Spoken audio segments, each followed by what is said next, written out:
All right, welcome to the show, everybody. Welcome to the show. I think I have some news for you, and I think the news is good. So we had some elections yesterday, and the results were phenomenal. The left-wing Tea Party surges. It's a tsunami. It marches on. Abdul was able to eke out a victory over Haley Stevens by a single point. But oh my days, so much to catch you up on. Insane stuff. So we also have Michigan Democratic voters talk to the media, and they are furious over AIPAC. Wait until you see these clips. We have the insanely racist MAGA attacks are already starting against Abdul. He's been the nominee for like 7 minutes, and they already are dropping racist ads and releasing racist statements. It's insane. I feel right back like we're immediately after 9/11 in the peak of the Islamophobic rage of this country. It's astonishing what we're witnessing. So we'll talk about that as well. We also have Trump going haywire as his presidency is up in flames. It's getting worse and worse by the day, just how much he's disconnected from reality. And then also we have Iran laughing at Trump as the U.S. quite literally is running out of missiles and running out of interceptors, which, I don't know, seems like a big deal if you're at war. So, crazy stuff. So we got all that and more. You guys know the drill, man. Subscribe to the channel. Click that bell icon. Support the show on Patreon. Sign up for Crystal Kyle and Friends on Substack. Remember, y'all, this is real independent media. I've never talked to an advertiser or done an ad read. I'm very proud of that fact. You guys support the show from the ground up. Thank you for that. This show could not exist without you. And then, of course, go sub to Corin's World and come hang out with us live on Monday nights. But let's go ahead and jump right in, Ski. All right, y'all. Tremendous moment here.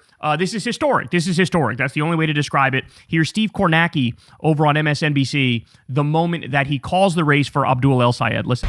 This is an NBC News special report. I'm Steve Kornacki. American voters in 5 states hit the polls on Tuesday, and I've got some major results to share with you, starting in the state of Michigan, where Abdul El-Sayed has won the Democratic primary for the United States Senate. He defeats Congresswoman Haley Stevens. This was a very close race here. You can see there are still a scattering of votes to be counted, but El-Sayed currently leading Stevens by 2 points. So understand that I was up virtually all night. I mean, I fell asleep at like 3 o'clock in the morning. By the time I fell asleep, nobody had called the race. And Abdul was up. He was up all night. But as time went on, the lead dwindled more and more and more because the votes were coming in from Detroit, the county that Detroit is in. And those are overwhelmingly black voters. That's where Haley Stevens basically carpet bombed the airwaves against Abdul and really went all in ski and really tried to make it so that, look, he could win everywhere else in the state if he wants. We're going to the population centers and we're going to try to win that way, right? Use a bunch of money, use a bunch of AIPAC money, run a bunch of ads, send a bunch of mailers, not even have much of a ground game. But they figured, look, if we go all in this area, we can defeat Abdul. So it was a nail biter because as the night went on, Abdul's lead would go from like 8 to 7 to 6 to 5 to 4. And you're watching it going, oh no, this is like, this is insane watching this happen. I'm like having anxiety on the brink of a panic attack. But basically she ran out of time. And he was up 2 points when they called the race. I believe somebody called it like 4 o'clock in the morning. Then I believe CNN called it. It was like when I woke up, it was like 9:45 or something like that, or 10 o'clock in the morning that CNN called it. But then immediately after that, AP called it. And basically, he ended up winning by 1 single point. And this is obviously historic for a number of reasons. But I think this is the furthest a Muslim American has gotten in a Senate race in U.S. history. So this is really something incredible. I mean, I know Republicans accused Obama of not only being Muslim, but also being a Marxist and like 78,000 other things. But obviously he's not Muslim. But Abdul El-Sayed is Muslim. And so already massive historic moment. And it was scary, bro, because let me tell you, the polls leading into this night, and I believe everybody sort of started to believe the hype to one extent or another, myself included on that last day or two. But there were polls that had him at, up 17 points, up 16 points, up 10 points. You have to go back to like early June to find a close poll in that race. And that poll in June was like Abdul was still up 3 points. So the pollsters really had a pretty significant miss here, but Abdul was able to win, and the turnout was absolutely colossal, which does bode well for the Democrats in the general election against Mike Rogers. All right, so let me walk you through this stuff here. Haley Stevens, look, to her credit, she immediately came out and said the following after the race was called. I love Michigan and am so proud to have put my hand to serve. I spoke with Abdul a few moments ago to offer him my full support as we work to defeat Mike Rogers this November. Thank you, Michigan. Very classy, very to the point, no ambiguity. I'm endorsing Abdul El Sayed. Mallory McMorrow, who of course had dropped out a while ago, she ended up getting I don't even know, what was it, like 7% of the vote? Like a lot of votes. She ended up getting thousands of votes, even though she had dropped out. And Mallory says, congrats to Abdul on winning the Michigan Democratic primary to be our nominee for U.S. Senate. Abdul has my full endorsement and support. This was a brutal primary, believe me, I know. And Trump and Mike Rogers are counting on us staying divided. Let's prove them wrong by beating Mike Rogers and taking our country back. So this, again, very classy, very to the point, full endorsement of Abdul here. So here was Abdul on election night. This was before, I believe he spoke here at like, I don't know, 12 o'clock at night, maybe 1 o'clock in the morning, somewhere around there. And this is what he said at the time before we knew what the results were, but it looked good for him, but it wasn't a guarantee. Let's see what he had to say. Here we go.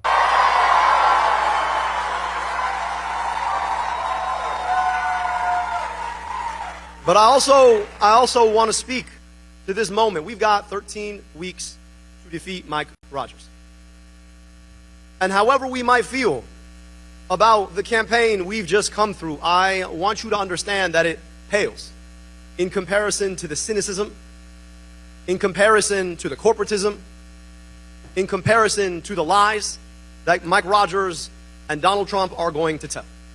There is so much more that unites us. However much we might disagree with our Democratic opponent, there is so much more that unites us than divides us. And so to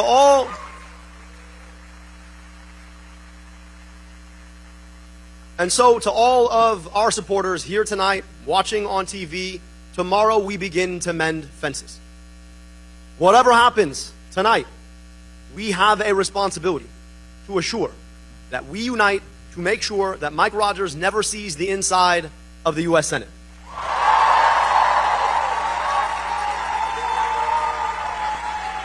And I'm going to ask,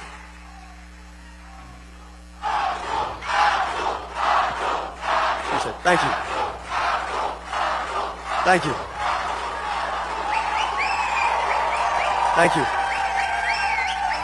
And I'm going to ask all of us, as we think about where we go from here, always magnanimity in victory.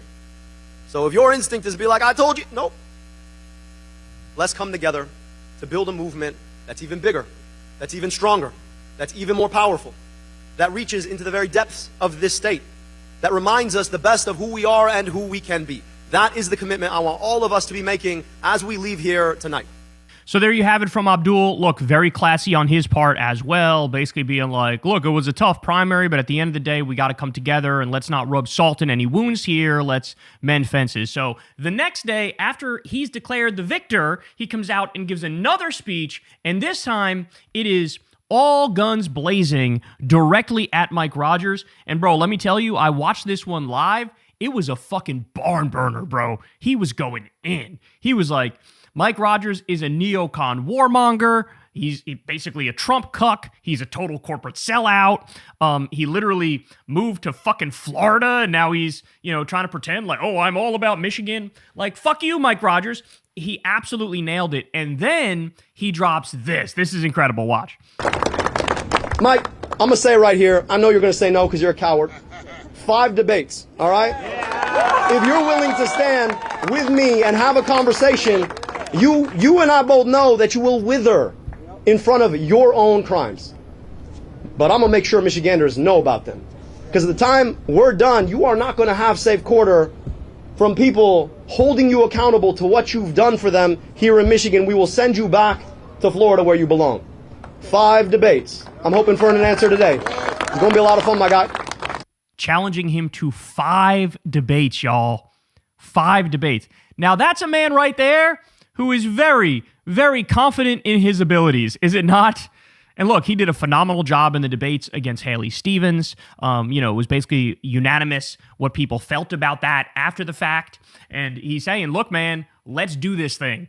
Let's debate. Let's go at it. Now, immediately, Republicans go directly into the gutter. And we're seeing levels of racism perhaps we haven't seen since fucking Jim Crow with the immediate reaction from Republicans. I'm going to do a separate segment on the first video ad they released against Abdul. Prepare yourself for that. But look at this. Mike Rogers on Abdul El Sayed's victory. Quote, I spent years hunting terrorists and bringing Osama bin Laden to justice. Never in a million years did I think that I would be running against someone who believes America deserved not... Some of the most racist shit I've ever seen in my life.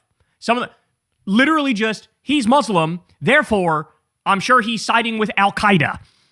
That's what Mike Rogers is trying to say. Fucking ridiculous. And they're trying to do the guilt by association thing because saying, oh, he campaigned with Hassan, and Hassan was talking about the CIA term blowback when he said America deserved 9/11 because of our meddling in the Middle East, immediately goes to, oh, he's just an Al-Qaeda terrorist. He just supports Al-Qaeda terrorism and Osama bin Laden. What a sick, fucking disgusting way to start this campaign. These people are gross, bro. Now, by the way, and I hope somebody send this to Abdul. Somebody send this to Abdul because Abdul needs to know this because this is a devastating response when he goes this low against Abdul. Does anybody remember this? Trump literally pardoned a guy who laundered money for Al-Qaeda because that guy bought his crypto coin. Okay? Imagine if a Democratic president, imagine if Barack Obama pardoned somebody who laundered money for Al-Qaeda. Oh my days, we would never hear the end of it. But Trump did it. And guess what?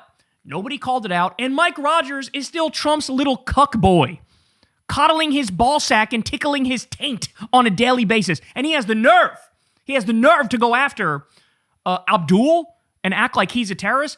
Mike Rogers, I got bad news for you, buddy.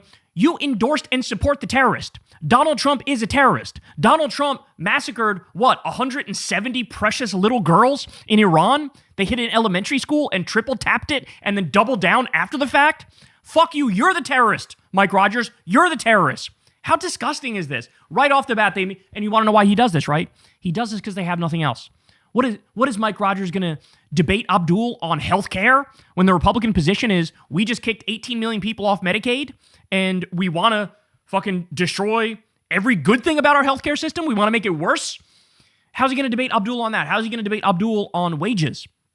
How's he going to debate Abdul on taxes when Abdul wants to raise taxes on the rich and redistribute it to the people, and Mike Rogers wants to protect the Epstein class and super serve the billionaires who are screwing all of us over?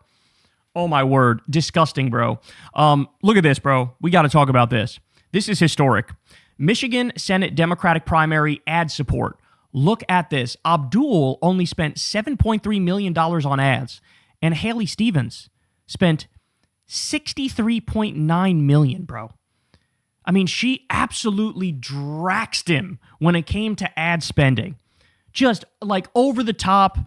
I mean, in almost any other scenario, in any other context, the candidate that spends this much on ads would be the candidate who wins. But Abdul was able to pull it off. It is incredible what he was able to overcome. But also, I mean, let's be serious, and I'll show a tweet that says this in a second. I know that lefties, we have better ground games, right? Like, I understand that. I understand that we're better at retail politics and door knocking and stuff like that. But for the love of God, run some fucking ads. Run some more ads, please.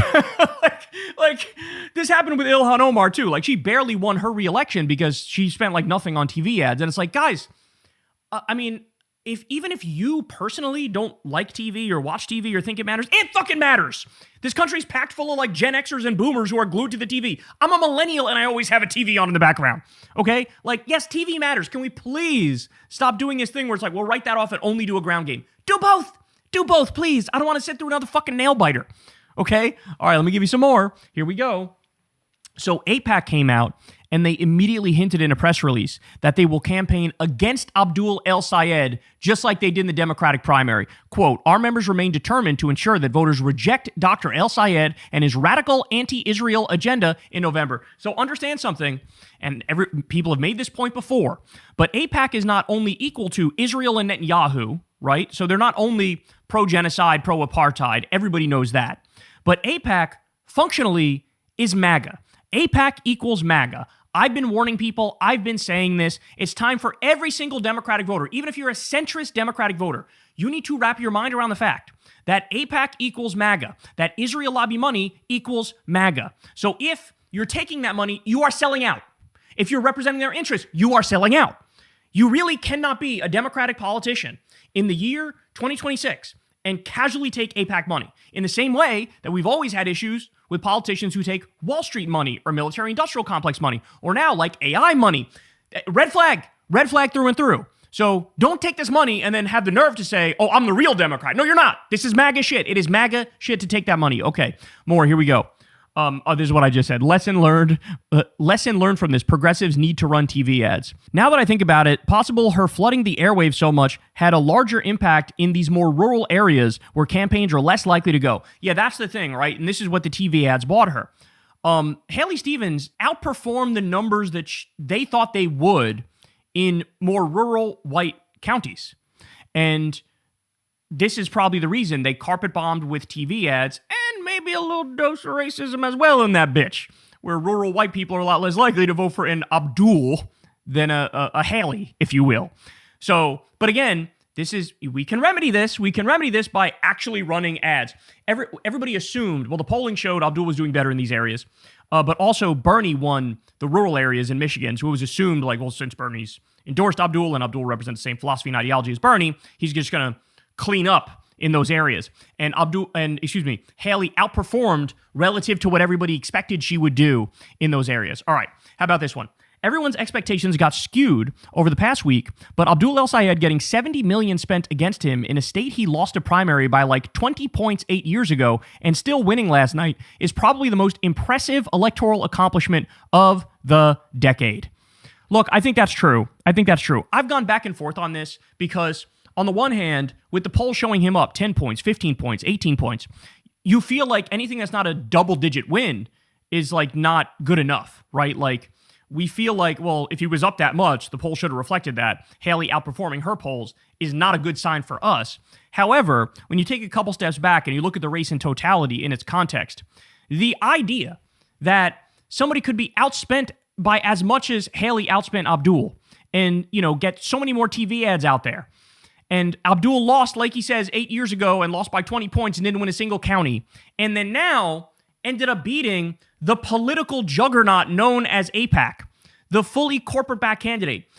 What that shows is they fired every bullet they had in the clip and they couldn't fucking hang on. That the insurgent energy of the left-wing Tea Party is too much for them. And that is phenomenal for the future. In fact, I would hope that this has now scared AIPAC away from continuing to blow money in Democratic primaries and to basically totally divest from Democratic politics completely. So then what would happen in that scenario is even shitty Democrats who would be open to taking AIPAC money, if that money's not available for them, then they're also much more likely to be critical of Israel in their voting record too. So AIPAC, did you get the message, bitch? Like, get the fuck out of Democratic politics. You're not fucking welcome here. You literally carpet bombed an entire state with tens of millions of dollars in ads and still lost. They tried to drag Haley Stevens across the finish line and it didn't work. All right, more. So Politico said, this is disgusting. Progressives didn't get the big election night they wanted. Adam Johnson responds, utterly shameless stuff. Progressives won, or very likely will win, all but one race, and this is supposedly a letdown via inexplicably anonymous operatives because they didn't outperform polls, which, it cannot be stressed enough, is not how one measures success in elections. And then he says, I'm fairly sure the goal is to win, and doing so while being outspent 5-1, 8-1, and 10-1 is evidence of overperforming regardless of polling. I am going insane. This truly is shameless from Politico because stop and think about it. If the centrist Democrats win, if the corporate Democrats win, if the diet MAGA Democrats win, then the media says that's a validation of centrism and corporatism and being diet MAGA. But if the left wins, it's still somehow a validation of centrist politics in their eyes. Because like you won, but you didn't win by enough. So you didn't get the election night you wanted. So that begs the question, well, how much exactly would the progressives have to win by? And how many of their races, or what percentage of their races do they have to win for these people to acknowledge, like, yeah, they had a good night? And look, it really is at the point where I guess maybe in the scenario where every race was won by the lefty candidate and it was won by double digits, maybe in that scenario they'd say, oh, okay, you guys got it. But I kind of doubt it. I kind of think they'd come up with excuses. And they would say like, oh, it was a weird election year and the outpouring of support was among young voters who are not, don't vote at as high a rate. Like they'll always have some sort of story that they can tell where they dance around the results here and pretend like left-wing politics can't be popular. But that's bullshit. But that's complete and utter bullshit. Okay. So Dave Weigel says, yeah, end of the day, it'd still be a left-wing Muslim candidate beating the governor's endorsed candidate who had a huge spending advantage, an anti-AIPAC message beating AIPAC. Just not the landslide the PAC polls put out. Also, by the way, Haley Stevens, let's not forget this. She was pretending like Obama endorsed her when Obama didn't endorse her. That was the part that scared me the most. You guys saw, I talked about this on the show. The scariest thing to me was her basically acting like Obama endorsed her, and Obama didn't endorse her, but he also didn't come out and say, hey, don't do that, right? And so it left the impression that he endorsed her, and he's literally the most popular politician in the country. Right behind him is Bernie Sanders, but he's the most liked politician in the country. So the fact that Abdul was able to overcome that is wild, bro. And Germentum also points out he lost by 20 when he ran for governor in 2018, didn't even win a single county. And now he's the Democratic nominee for U.S. Senate. Okay, how about this? Abdul got more votes than Slotkin did in 2024. More on Slotkin in a little bit, by the way. But this was with about 95% of the vote in. Abdul already had 735,000 votes. And then Alyssa Slotkin in total had about 706,000, 707,000 or so. So outperforming Slotkin, that's kind of a big deal because the media pretends like she's some sort of electoral savant. Again, more on that in a little bit because now that myth is shattered. But if that's the case, well, what's Abdul then? All right, more. Abdul got more votes than Bernie Sanders did in either of his presidential runs. In 2016, Bernie got almost 600,000 votes. 2020, Bernie actually decreased a little bit to 576,000. In 2026, Abdul, 735,000 plus. So actually significantly more votes than Bernie Sanders did in either of his presidential runs. That seems like a big deal. El Sayed is overperforming the benchmarks in rural areas by 12 and in Trump-leaning areas by 8. Good argument that Abdul is more electable in the general. This was when the race was tightening last night. Anna posted this. No matter what happens, let this be a lesson for leftists to never get too cocky. There's probably 100,000 plus Stevens voters who voted for her because her mailers lied and made it seem like she was endorsed by Obama. That's what big money buys you, and it's never not gonna be a formidable threat. And that's a very important takeaway, y'all. I am nervous about the general election. I think Abdul performed phenomenal here. I'm very happy we got this W, but I am terrified about this general election. We need to run through the tape. We need to work as hard as we possibly can. His ground game's got to be on point, but he's got to get TV ads going as well. They're going to throw absolutely everything they have at Abdul, and he survived a barrage of $70 million. Guess what? He's going to have to survive a barrage of probably even more than that in the general election. And they're going to go so racist, so extreme. They're going to call him a terrorist, basically, like they already did. Like, we need to no holds barred, bro. No holds barred. We need to flip everything right back on them. And we need to explain to this country what we're actually trying to do, which is give you fucking healthcare. Give you healthcare, give you higher wages, end these illegal wars. Okay? But the fact of the matter is, the actual terrorists are the Republican Party. It's a fascist, terrorist, imperialist death cult. And everybody with a brain knows it. And guess what? Abdul needs to go all in with these arguments. All right, more. Here we go. There are lots and lots of Bernie Stevens voters and Hillary Abdul El Sayed voters in the state of Michigan. That's exactly right. And of course, this is the first thing that popped to my mind too when I read this tweet. We taught this chimpanzee to understand the median voters' politics, and he hanged himself. Yeah, apparently even the median Democratic voters' politics, and the chimpanzee would hang himself. That's crazy, bro. That's crazy. Like I said, there were a bunch of people in rural areas who voted for Bernie and voted for Haley Stevens, and there were a bunch of Hillary voters in cities, for example, who voted for Hillary and are now voting for Abdul. So the way that people thought, the lines that people thought this election would break down on, it wasn't like that at all. Like there was a lot of, there was massive differences between what was expected and what actually ended up happening. Okay, so Ann Arbor, this is amazing, counted about 6,000 absentee ballots, and Abdul was up 66-30. He only won it by 6 points against Whitmer in 2018. So this was early early in the night when we were getting results, and you were getting some wild facts. So here's another one right here. University of Michigan Ann Arbor student precinct was 95-5 for Abdul. 95-5. I got one better for you. Ready? A precinct in University of Michigan Ann Arbor was 100% Abdul, 0% Stevens. It was 45 votes for Abdul, 0 for Stevens. Clearly, Abdul has the support of young voters. All right, first votes from Kent County, where Representative Hillary Schulten was one of Haley's strongest soldiers, and she's the one who went on CNN and said, I'm not sure I'll vote for Abdul if he's the candidate, if he's the nominee. I might sit that bitch out. Maybe she's even hinting she might vote Republican. She went on CNN and was like, I could never, right? Well, that women's district went 55-39 for Abdul El Sayed. Oops. All right, how about this one? Absentee votes are in across Grand Rapids, and El Sayed leads by more than 16 points. Absentee return shows Stevens keeping heavily white northwestern precincts tight, which was unexpected, while El Sayed is outperforming in the city's blacker neighborhoods. So again, this was one of the things that surprised a lot of polling experts and people who were following this race closely, is that Haley Stevens was expected to clean house with black voters, and she just didn't. Abdul was outperforming his number with black voters, and Haley Stevens was outperforming her expected numbers with white rural voters. Okay. But look at this race, too. This one's super important. The Associated Press called it. Donovan McKinney has won the Democratic nomination for Michigan's 13th congressional district, defeating incumbent Representative Sri Thanadar. This is a big deal.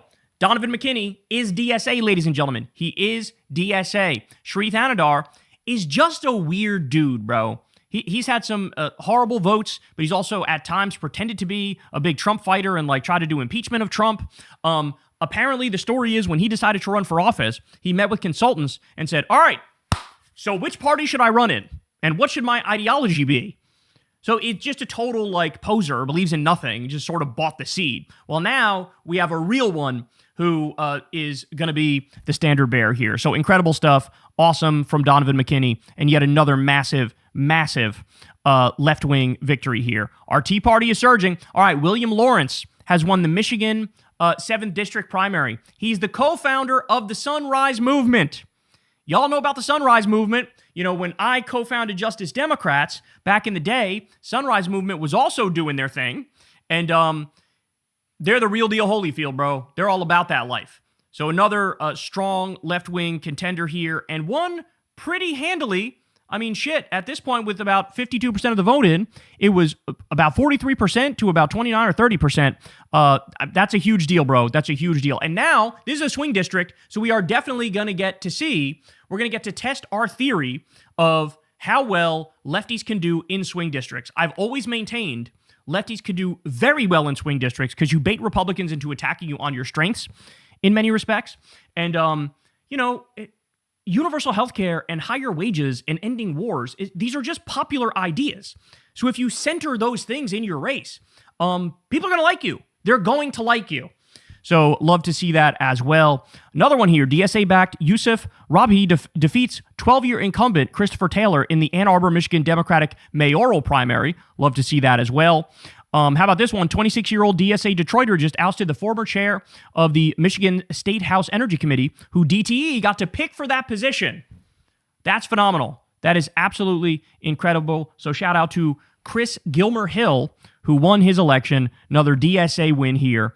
Now, let's also go on over to Missouri. Now, there's one positive result from Missouri, one negative result I want to get to. The positive result is this.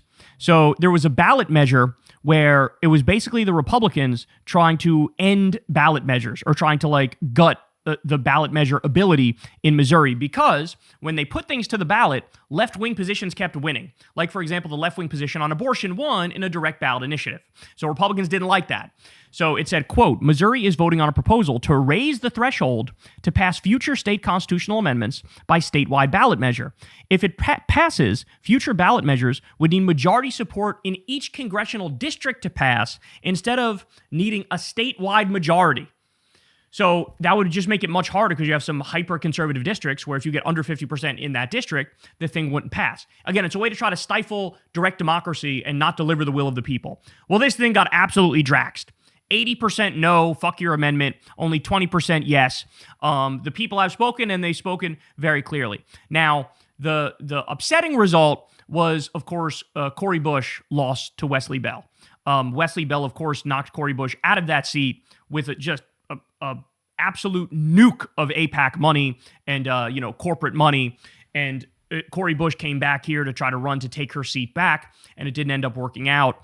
Wesley Bell did take a lot of AIPAC money again, take a lot of corporate money again. I think what was difficult for Cori Bush, she didn't get the big-time endorsements that she would have needed, like AOC and Bernie. But also, there were some stories floating around out there about Cori Bush and potential self-dealing, potential corruption. I think the stories are largely bullshit, but I think there was enough out there where you didn't have the same sort of grassroots enthusiasm. And then also, it's one of those districts where if you carpet bomb the airwaves, that could have a devastating impact. And that's what they did, and it had a devastating impact. So she ended up losing pretty handily. Honestly, that's like our one big loss of the night. Maybe we had one other or so, but, kind of almost across the board here, we had massive win after massive win. All right, how about this one? The Board of Michigan Township agreed to rezone a terrain to make way for a data center.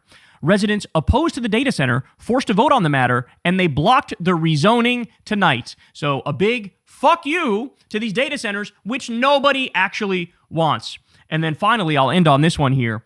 Overall, a horrible night for Alyssa Slotkin because she endorsed the third-place candidate in her prior district, helping her least preferred candidate end up getting through. She didn't endorse or recruit in the Senate race. She may now get less attention than Michigan's other senator and loses stature as a Midwest savant. That's exactly right. And she, of course, wants to run for president in 2028. And boy, oh boy, is that not looking good. Call it the crystal ball effect. And if you don't know what I mean, go watch the Breaking Points interview and how Crystal handled Alyssa Slotkin. And basically, it was a giant blow to Alyssa Slotkin, and I don't think she realized it.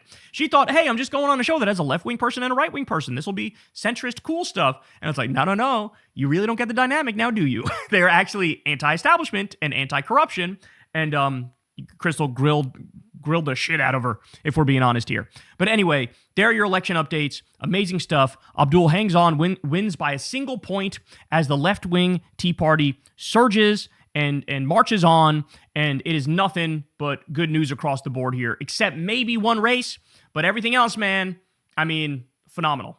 Hey y'all, do me a favor and like and subscribe. It helps out big time in the algorithm.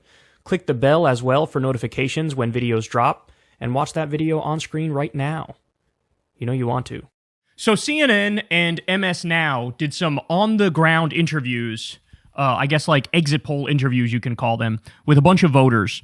And the results here are absolutely fascinating. So let me go ahead and play some of these and we'll react. Abdul. And why is that? Because he doesn't take money from AIPAC. I'm not voting for anybody who takes money from AIPAC. And why is that? Because the money should be spent here. It is so over for the diet MAGA Democrats and the centrist corporate Democrats. It's just so over for them. I got to be honest with you, and I said this to Crystal at one point.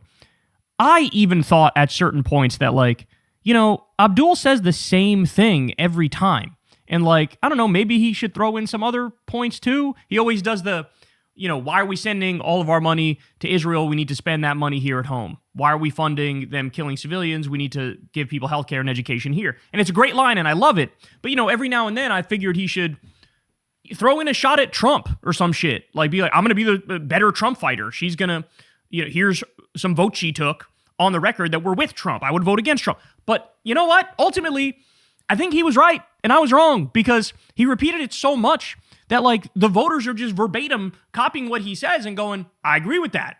So it was a fucking masterclass in repetition. A masterclass in repetition until it becomes the duh perspective. And here you have voters going, I'm never going to vote for anybody who takes money from AIPAC. And by the way, as I told you, not only does AIPAC equal Israel and Netanyahu, AIPAC equals MAGA. They are all in with MAGA. So any Democrat taking money from them, from the Israel lobby, you are selling out. It's literally no different than taking money from MAGA billionaires, taking money from, the late Sheldon Adelson, or taking money from the Ellisons or Miriam Adelson. That's what this is. All right, let's keep going from the top. Abdul. And why is that? Because he doesn't take money from AIPAC. I'm not voting for anybody who takes money from AIPAC. And why is that? Because the money should be spent here. not over there. Overall change in people who had an independent view and thought process of what's right for the voters, not what's right for corporate PACs or what's right for any affiliations that support them. That was without a doubt a low-key shot at Haley Stevens there. As I pointed out in the previous segment, you have Abdul overperforming with black voters and Haley sort of overperforming with rural white voters. And, you talk to these voters on the ground and it just seems like Abdul's message stuck in a way that Haley's message didn't. Remember the word bubble I showed you the other day where when Haley Stevens was brought up, like the first thing, it was like AIPAC was the biggest thing people talked about, or Israel. And when it was Abdul, it was like money in your pocket and Medicare for all. So like he was able to define his opponent, but also sort of define himself. All right, but I'm not done yet because this video right here, bro, hang it in the fucking Louvre because holy shit. I think that this woman is very indicative of how the Democratic base is feeling these days. And pay close attention to what she says, because this sort of like over the top point is the visceral, guttural reaction from so many normie voters, not like flaming lefties or Democratic socialists or whatever you want to call them, but normie Democratic voters are now saying shit like this. I just wouldn't want a single of our family's tax-paying dollars to go towards something like that. It's like giving money to violence. Talking about giving money to Israel. So would you support a Senate candidate, in this case Haley Stevens, who's more of a moderate like you tend to like, but would that be enough? That would definitely turn me off as 100%. I couldn't. I would vote for a communist first. Do you understand what she just said? She self-describes as a moderate. And she goes, if the moderate is in favor of sending our money to Israel for them to continue to kill civilians, I would rather vote for a communist than vote for a moderate. So, in other words, I love this woman because this is true moderation, right? The truly moderate position, the truly centrist position, the like right smack dab in the middle of American mainstream opinion position is, let's not have our money go to murdering children, right? And so her point is, if you have a communist who doesn't want to send money to murder children and a moderate who does want to send money to murder children, who's the real moderate in that scenario? It would be the communist. The communist would be the real moderate because they're anti-murdering children with our money. So, man, look, man, this is the first time maybe in my life that this tremendous money advantage that Haley Stevens had, a 10-to-1 money advantage, fucking backfired. I remember in the debate when Abdul was like, when we cut to a commercial, there's going to be probably 2 different ads attacking me. Ask yourself why that is and where that money comes from. That's AIPAC. That's AIPAC, who is spending big on trying to destroy me, and she's able to buy effectively lying ads against me. And so the money backfired because then when the ads run, people start thinking, Abdul just said that this would happen. And Abdul said, this money is coming from basically right-wing factions, from pro-Israel factions. And Democratic voters are not down for that. Just not happening. Like, you can't just pretend that the genocide didn't happen. And that's what so-called centrist Democrats are trying to do. And it's just not working anymore. And look, it's at the point now where, like, even if you pay just minimal attention to politics, you're going to have a negative opinion of Israel, unless you're a total psychopath, right? And it all caught up to them. It all caught up to the establishment. And, they're the dog that caught the car. Now they don't know what the fuck to do.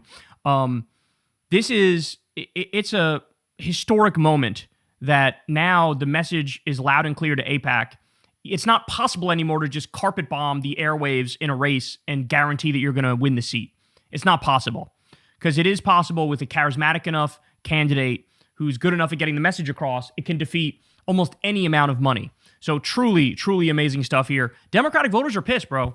Democratic voters are absolutely pissed. And, let's just keep that energy up moving forward. That's the thing. Got to unite. Got to defeat Mike Rogers. Got to get the MAGA fascists out of power. And Abdul's got to be ready for a brand new challenge now, which is basically trying to take down the fascist, genocidal, terrorist, death cult psychopaths on the right. But you know what? He came out aggressively on day one, And I think our base is definitely going to be there in a way that I'm not sure they would have been there if Haley Stevens ended up being the nominee. Hey y'all, do me a favor and like and subscribe. It helps out big time in the algorithm. Click the bell as well for notifications when videos drop, and watch that video on screen right now. You know you want to. All right, so I got to tell you guys, bro. It is shocking how quickly the Republicans unleashed bigoted attacks, xenophobic attacks against Abdul El-Sayed. It is shocking. I mean, they are breaking out levels of racism not seen since fucking Jim Crow in this bitch. They think it is like 2003 peak Islamophobia, moment that we had in this country. And they think they could just like otherize their way to victory. Oh, he's not like us. He's different. He's scary. He's brown. He's a Muslim. He might be a terrorist. And in fact, it's not even subtle. So take a look at this. Mike Rogers on Abdul El-Sayed's victory. Quote, I spent years hunting terrorists and bringing Osama bin Laden to justice. Never in a million years did I think that I would be running against someone who believes America deserved 9/11. It is so egregious and so beyond the pale and so disgusting and pathetic. And I think even normie voters can understand this is racist as fuck. Why would you say he supports 9/11? Because he's Muslim? Because he's Muslim? No, they would say, oh, it's because he campaigned with Hassan Piker. Well, Hassan was talking about the CIA concept of blowback when he brought that up. We were meddling in the Middle East, and that's what led to 9/11. So when he said America deserved 9/11, that's what he was talking about. He wasn't saying, like, I'm in favor of the planes hitting the World Trade Center and the buildings coming down. Fucking obviously he wasn't saying that. But these people are so bigoted that they're like, oh, well, that's the only interpretation of that I'll accept because brown guy bad, Muslim guy bad. And they're doing guilt by association here. And literally all they have, he can't say shit about wages. He can't say shit about healthcare. He can't say shit about taxes. He can't say shit about foreign policy. So what does he do? He goes right to gutter politics and basically says, I'm running against a terrorist. That's the implication. So instantly, they go full fucking like Bull Connor ass racism, xenophobia, bigotry, Islamophobia. But guess what? They also released their first TV ad, and oh my days. As bad as you think it is worse. Here we go. Watch this one. Abdul Rahman Muhammad El-Sayed, the most radical Senate candidate in America. I'm pretty dangerous. El-Sayed pledged. Oh my God. Oh my God. They said the most radical Senate candidate in America. And they did his full name. We're right back to Barack Hussein Obama type shit. We're right back to Barack Hussein Obama type shit. When they said that, when they did the I'm pretty dangerous thing, what he was saying is, I believe, I'm dangerous to corporations and to billionaires and to warmongers. They took it out of context to make it sound like he was saying, oh yeah, I'm dangerous, as in like, I'm violent. Oh my God, the racism meter is just absolutely shattered. Jesus Christ, bro. So look, I hope Abdul knows this shows their weakness, right? Honestly, what it reminds me of is what they're trying to do to Talarico in Texas, where the whole plan was like, let's call him Talafrico, and let's say he doesn't like sex, and he's a vegan, and he's a pussy-ass bitch. And they tried to run like that for an extended period of time now, backfired. You know, Talarico's leading in virtually every poll that comes out. And the reason why Talarico's been able to break through is because Talarico is just focusing on the substance. Just focusing on the substance through and through. And I know Abdul's going to do the same thing, but also in this race, it's going to require taking the gloves off a little bit. It's going to require taking the gloves off a little bit. In fact, let me remind you, every single time he tries to imply that Abdul's a terrorist, Abdul needs to immediately respond with this. Donald Trump pardoned a guy who laundered money for Al-Qaeda because that guy bought his crypto coin. So you know who's pro-Al-Qaeda? Donald Trump. Donald Trump bragged about putting a former Al-Qaeda leader as the new president of Syria. I'm not kidding. Look it up. Don't take my word for it. Trump says stuff like, has a rough past. He's not a Boy Scout. He's not a Boy Scout. That's his Trumpy way of saying, yes, I put a guy who was a leader in Al-Nusra Front, which is an Al-Qaeda group. I put that guy in charge of Syria. Don't say shit about us supporting terrorists when that's the reality. And also, when Mike Rogers fully supports Donald Trump massacring little schoolgirls in Iran, carpet bombing and triple tapping a little girls' school with precious children and killing about 170 of them, I don't want to hear shit.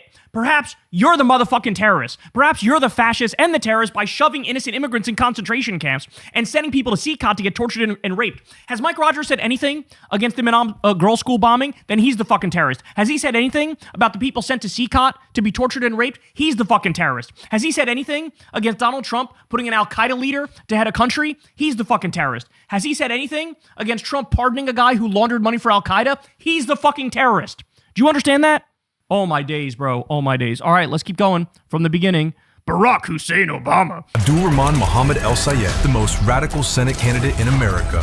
Pretty dangerous. El Sayed pledged support for the leader of the Muslim Brotherhood, a designated foreign terrorist group. Oh, what a liar. Oh, my God. He wants to hike taxes on Michigan waitresses, delivery drivers, and seniors on social.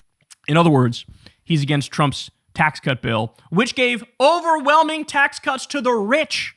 It raised your taxes and it raised your taxes and cut taxes on the wealthy. And they're trying to make it's scandalous he doesn't support our Epstein class suck-off bill. Fuck you. Security. He joined a sex offender and a murderer to demand the mass release of dangerous prisoners. And when his ally claimed America deserved 9/11, America deserved 9/11, dude. El Sayed refused to disavow it. I'm not here to disavow people's views. Abdul El Sayed, too radical, too dangerous, wrong for Michigan. I'm telling you, bro, they're overreaching. They are out over their skis. They're going to play shit like this. Maybe it'll fire up the Republican base. But everybody who's an independent or a Democrat is going, I can't afford fucking gas. I can't afford groceries. And this guy is talking endlessly about money in my pocket and passing Medicare for all. And the fucking Republicans are just out there, sounding like a Bull Connor style racist. It is out of this world what we're witnessing here. So I'm telling you, bro, this is going to be, it's going to be a fucking dogfight. But the Republicans have absolutely nothing. So they have to go immediately to gutter politics. Immediately they have to go low. I mean, it takes some balls to try to use these kind of attacks. When people can, in a free country, go listen to Abdul talk, go listen to Hassan Piker's show. And if they do, they're going to walk away going, wow, it seems like these guys just want me to have healthcare and just want to have universal education and just want to tax the wealthy and redistribute the money and just want to end the wars and stop bombing children. I don't know. That seems pretty fucking reasonable. But what do the Republicans do? Immediately smear, tar, the most bigoted shit you've ever seen. I want to fucking take a shower after listening to this, man. I'm not kidding. That's how gross this is. That's how much this disgusts me. I feel like I want to take a shower after listening to this. So the good news is Abdul's ready for this fight, man. In fact, in his speech after he won, he immediately pivoted to attacking Mike Rogers, and he went in-ski, bro. I mean, it was a masterclass, and I think he's got many tricks up his sleeve. In fact, I want to try to get, reach out to Abdul because there's so much shit. Like, I have so many little devastating facts against these Republicans that, like, I don't see many other, candidates pick up or media figures pick up. Like the thing I said about Trump pardoning the guy who laundered money for Al-Qaeda. That alone would have been like a career-ending story about any other politician. With Trump, nobody fucking talks about it. Nobody even talks about it. It's insane. And so, like, I want to get that through to Abdul so that every time Mike Rogers tries to accuse him of being some sort of terrorist or whatever the fuck, he immediately do you condemn Donald Trump pardoning the guy who laundered money for Al-Qaeda, yes or no? Do you condemn Donald Trump bragging about putting an Al-Qaeda leader as the new president of Syria, yes or no? Right? Do you condemn the Minab girls' school bombing? Yes or no? Every time he tries to hit you, every time he brings up Hassan Piker or 9/11 or terrorism, immediately Abdul should bring up the things I just mentioned. And I guarantee you're going to win that exchange. You're going to win that exchange against Mike Rogers because it's such gutter bullshit politics that they're doing, whereas the points we're making are deeply substantive. Deeply substantive. So, it's time, bro. It's going to be a dogfight. But Democrats, do not rest easy. Run through the tape. Don't take anything for granted. In our minds, we need to be permanently 10 points down. That's what it has to be. Hey, y'all, do me a favor and like and subscribe. It helps out big time in the algorithm. Click the bell as well for notifications when videos drop. And watch that video on screen right now. You know you want to. Boy, oh boy, do I have a story for you. You guys are going to love this one. So, Mediaite here says, Trump-endorsed candidate suffers embarrassing loss to an opponent who dropped out of the race. So this is in Michigan. I believe it was Michigan's 8th district, maybe 7th, but I think it was the 8th district. Listen to this, bro. And you're going to understand very clearly by the end of this how this ended up happening. Here we go. So they say the following. President Donald Trump's endorsed candidate in one of Michigan's Republican primaries suffered an embarrassing defeat Tuesday night to a rival who dropped out of the race weeks ago but remained on the ballot. Decision Desk projected Thomas Smith as the GOP primary winner for the state's 8th congressional district late Tuesday, when, with 99% of the votes counted, he held 50.4% of the vote. The Trump-backed candidate, Amir Hassan, meanwhile, was well behind on 33.2%. So the guy who dropped out got over 50%. And the guy who Trump endorsed, who was like almost at like 99% on the betting markets to win, he was all the way down to 33.2%, nearly 20 points down. Okay. The winner of the Republican nomination will face Democratic Representative Kristen McDonald-Rivette in November. Smith's victory, however, comes weeks after he suspended his campaign but remained on the ballot after withdrawing from the contest. Trump repeatedly promoted Hassan in the closing months of the campaign, using Truth Social several times to urge Republican voters to back the former U.S. Navy serviceman and federal law enforcement officer, reiterating his support as recently as Monday. Quote, Amir Hassan has my complete and total endorsement to be the next Republican from Michigan's 8th congressional district, Trump wrote, while also attacking McDonald-Rivette over her voting record. He claimed the Democratic Congresswoman voted against no tax on tips, no tax on overtime, and no tax on Social Security. In other words, they opposed Trump's tax bill, which was a massive giveaway to the Epstein class, which doesn't even include the things that he's pretending it includes here. It's my great honor to endorse Amir Hassan, who's running to represent the fantastic people of Michigan's 8th congressional district, from bravely fighting for our incredible U.S. Navy to protecting his community as a federal law enforcement officer. Amir has served our nation with distinction and will bring the same fighting spirit to the U.S. Congress. Then he goes on to attack the Democrat. Amir Hassan has my complete and total endorsement to be the next representative from Michigan's 8th congressional district. Election day is Tuesday, August 4th. Get out and vote for Amir. He will never let you down. Following his exit, Smith publicly endorsed fellow Republican Al Lemo and appeared in a Facebook video wearing a Lemo for Congress hat. Despite receiving Smith's backing, Lemo trailed badly, taking just 16.4% of the vote with nearly all ballots counted. So the one who the winner endorsed came in third, but he won. The defeat will hardly hurt Trump, whose endorsed candidates elsewhere enjoyed dozens of primary successes across several states this cycle, including districts defeating prominent Republican incumbents. On Tuesday night, he took to Truth Social for a victory lap celebrating several MAGA candidate wins. Okay, now here's the problem. They always run into this problem, as you guys know. Trump ends up endorsing people in the primary who, like 90% of the time, they win the primary. But then they get to the general, and oftentimes they lose. And they lose because he picks the total psychos. Like whoever sucks his nuts from the back the most aggressively, those are the ones that he endorses. And then they get to a general and they shit the splunky. Like it's just over instantly. Okay. But in this instance, well, what happened here? I don't know. Let's take a look. Again, Trump's endorsed candidate, his name is Amir Hassan, and he lost to Thomas J. Smith. Now, Thomas J. Smith didn't even have a fucking picture on MS Now or CNN or this for the Associated Press because, again, he dropped out a while ago. It's only Amir Hassan's picture there, and the faceless guy won by a lot. Why in a Republican primary did a guy named Thomas J. Smith beat a guy named Amir Hassan who's black? Do I even need to say it? Does anybody need to say it? Because they're racist as fuck. We're talking about Republican primary voters, bro. They took one look at the name Thomas J. Smith and they said, that's a red-blooded American right there. That could be my neighbor or my son or my daddy. I'm going to vote for him. And they took one look at Amir Hassan. We don't take kindly to your type round here, son. We think maybe you should get out of this here party, boy. Go back to where you belong on the other side of town. Make sure you stay off my damn lawn, too, while you're at it. We don't need your damn hip-hop music and your sagging baggy pants and your baby mamas and your fatherless homes and your watermelon. We don't need none of that around these parts, boy. I mean, is there any doubt with a name like Amir Hassan why he lost a Republican primary, even having Trump's endorsement?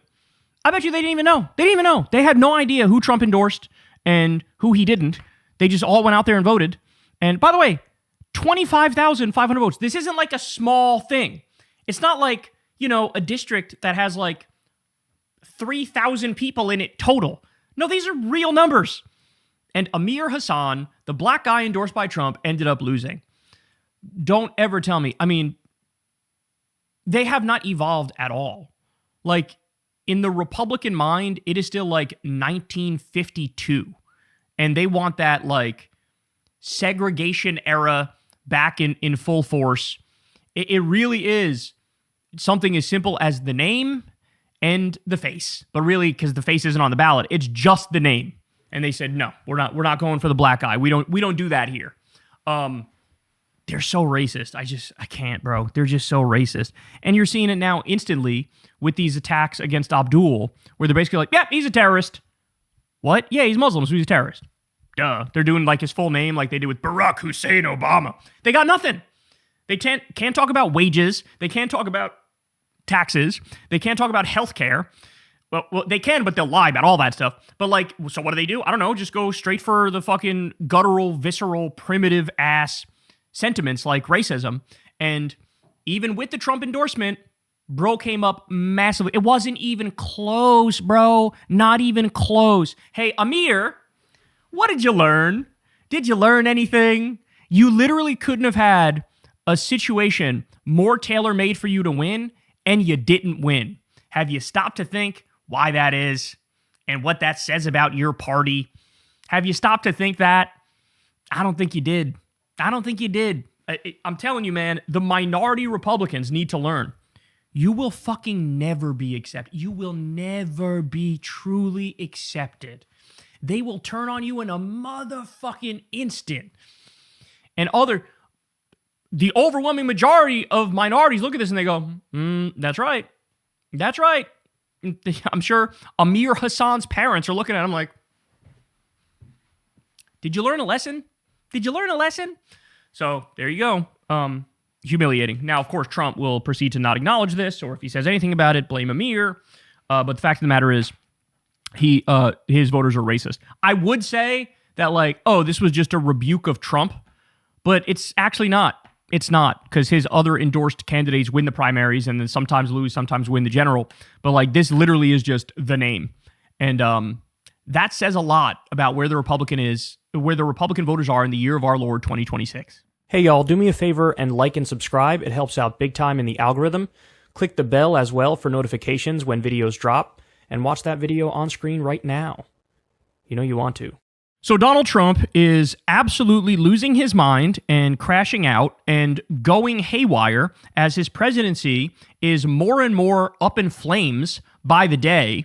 It's getting bad, man. The disconnection from reality is something that should be shockingly obvious even to like normie Americans who don't care about politics. So take a look at this. Trump welcomes Alan Dershowitz into the Republican Party and instructs people to buy his book. So understand, as gas prices are up, as grocery prices are up, as his war has spiraled out of control, as the country is coming apart at the seams, and everybody's fucking pissed off, what is he posting? He's saying shit like this. The highly respected Alan Dershowitz has written a powerful new book, Why I Quit the Dems and So Should You, Confessions of a Reluctant Republican. Alan is a great American patriot who understands the wisdom and courage it takes to defend democracy from communism, and it is our honor to welcome him into the party of common sense. There are so many others like Alan who feel abandoned by the radical left Democrats and are fleeing the Democrat Party and blue states for freedom. This book is for you. Pre-order your copy today. Do you guys know who Alan Dershowitz is? This was Jeffrey Epstein's lawyer who got him his initial sweetheart deal when he was caught being a fredophile. Yeah, I don't know, man. At a time, Trump, when many in your own base have abandoned you because you're protecting the elite pedophile cabal, maybe don't outwardly endorse one of the ringleaders of the elite pedophile cabal? Just a thought. When one of the main arguments against you is that you're in the Epstein files, you protect the Epstein cabal, and there's all sorts of dirt out there that you're hiding, maybe don't further validate that. Maybe don't say, I love this guy who's most known for being besties with Epstein and all the allegations against him. I have allegations too. He's got allegations. I have allegations too. And it's the party of common sense. In the party of common sense, we endorse alleged pedophiles and we do it with a smile on our face.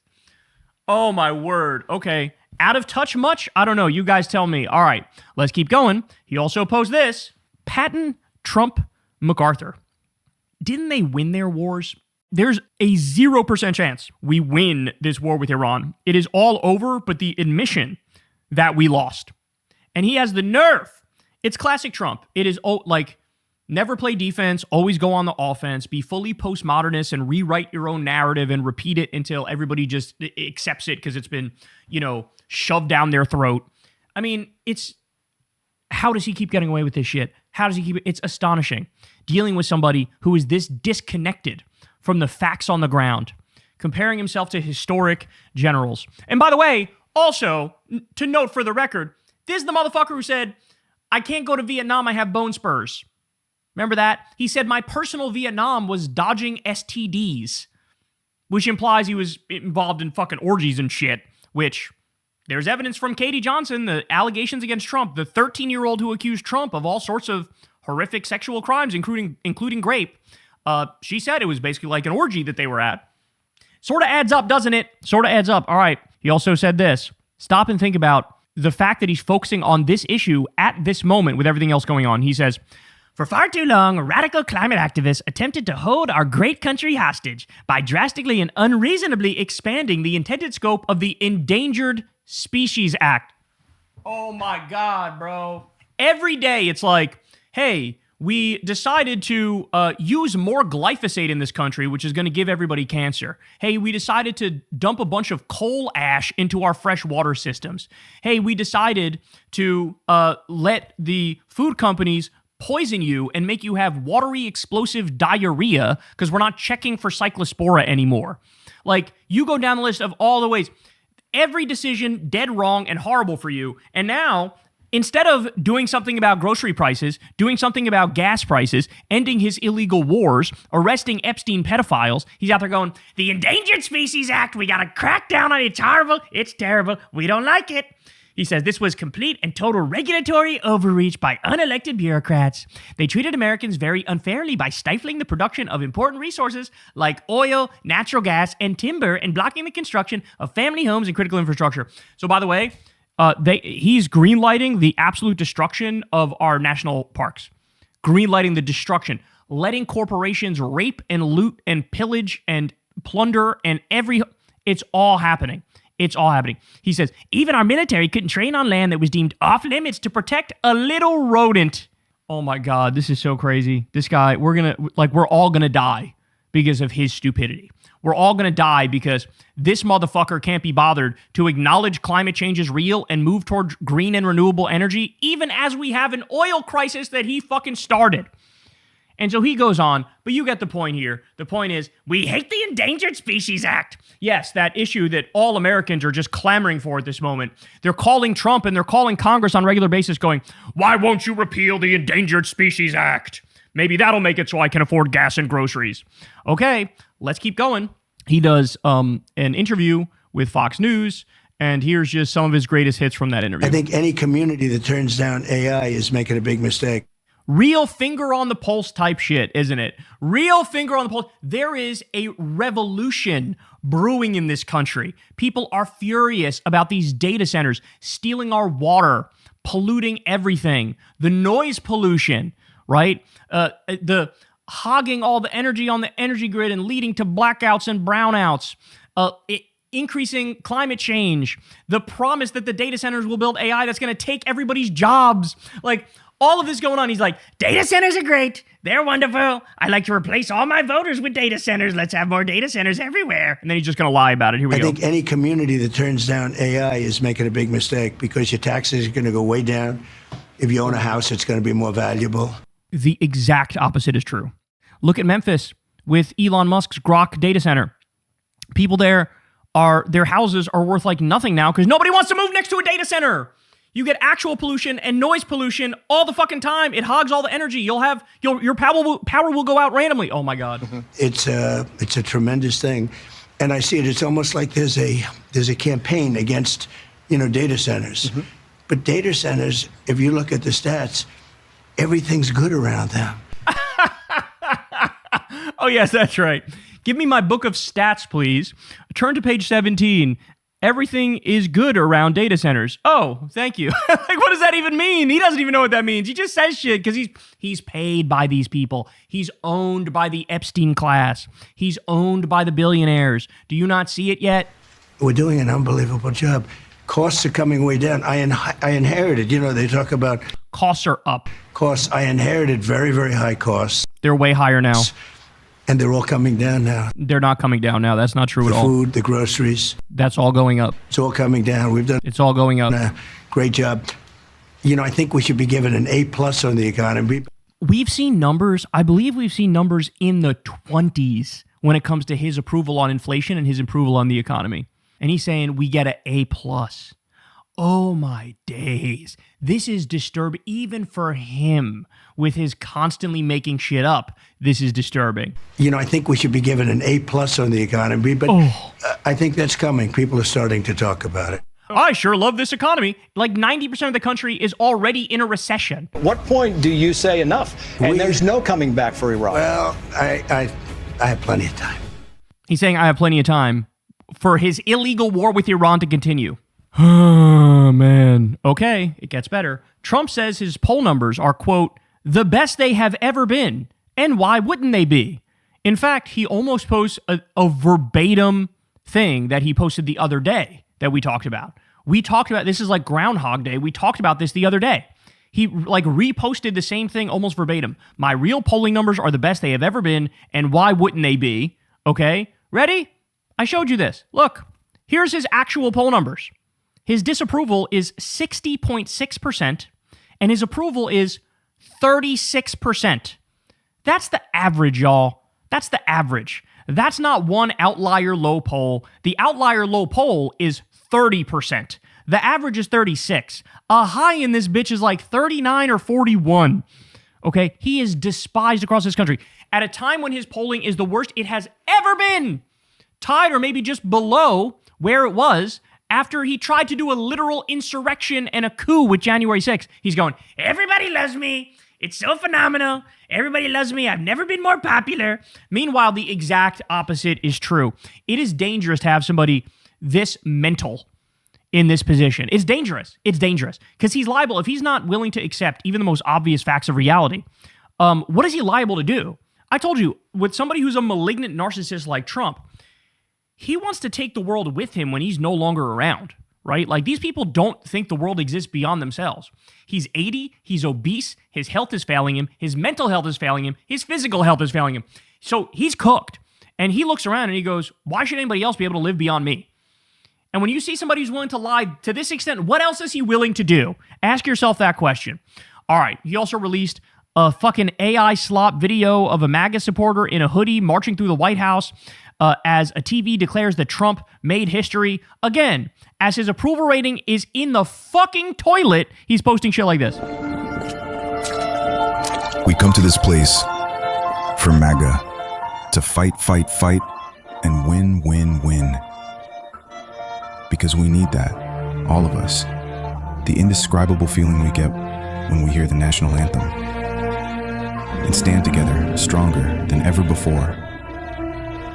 Under this administration, we're going somewhere we've never been. We aren't just watching history, we're making it. Rebuilding our country better than ever. A country where we don't do heartbreak, we do victory. An America that is safer, more secure, more prosperous. And any setbacks that stand in our way simply makes the comeback that much sweeter. Welcome to the golden age. Do you understand how deranged and sociopathic it is to release a video like this when, as of this moment, they kicked 4.5 million people off of the SNAP program, the food stamp program, and now kids are going hungry? They kicked 18 million people off of Medicaid. Do you know how deranged it is to post this as Trump is hemorrhaging manufacturing jobs that he promised to return to this country?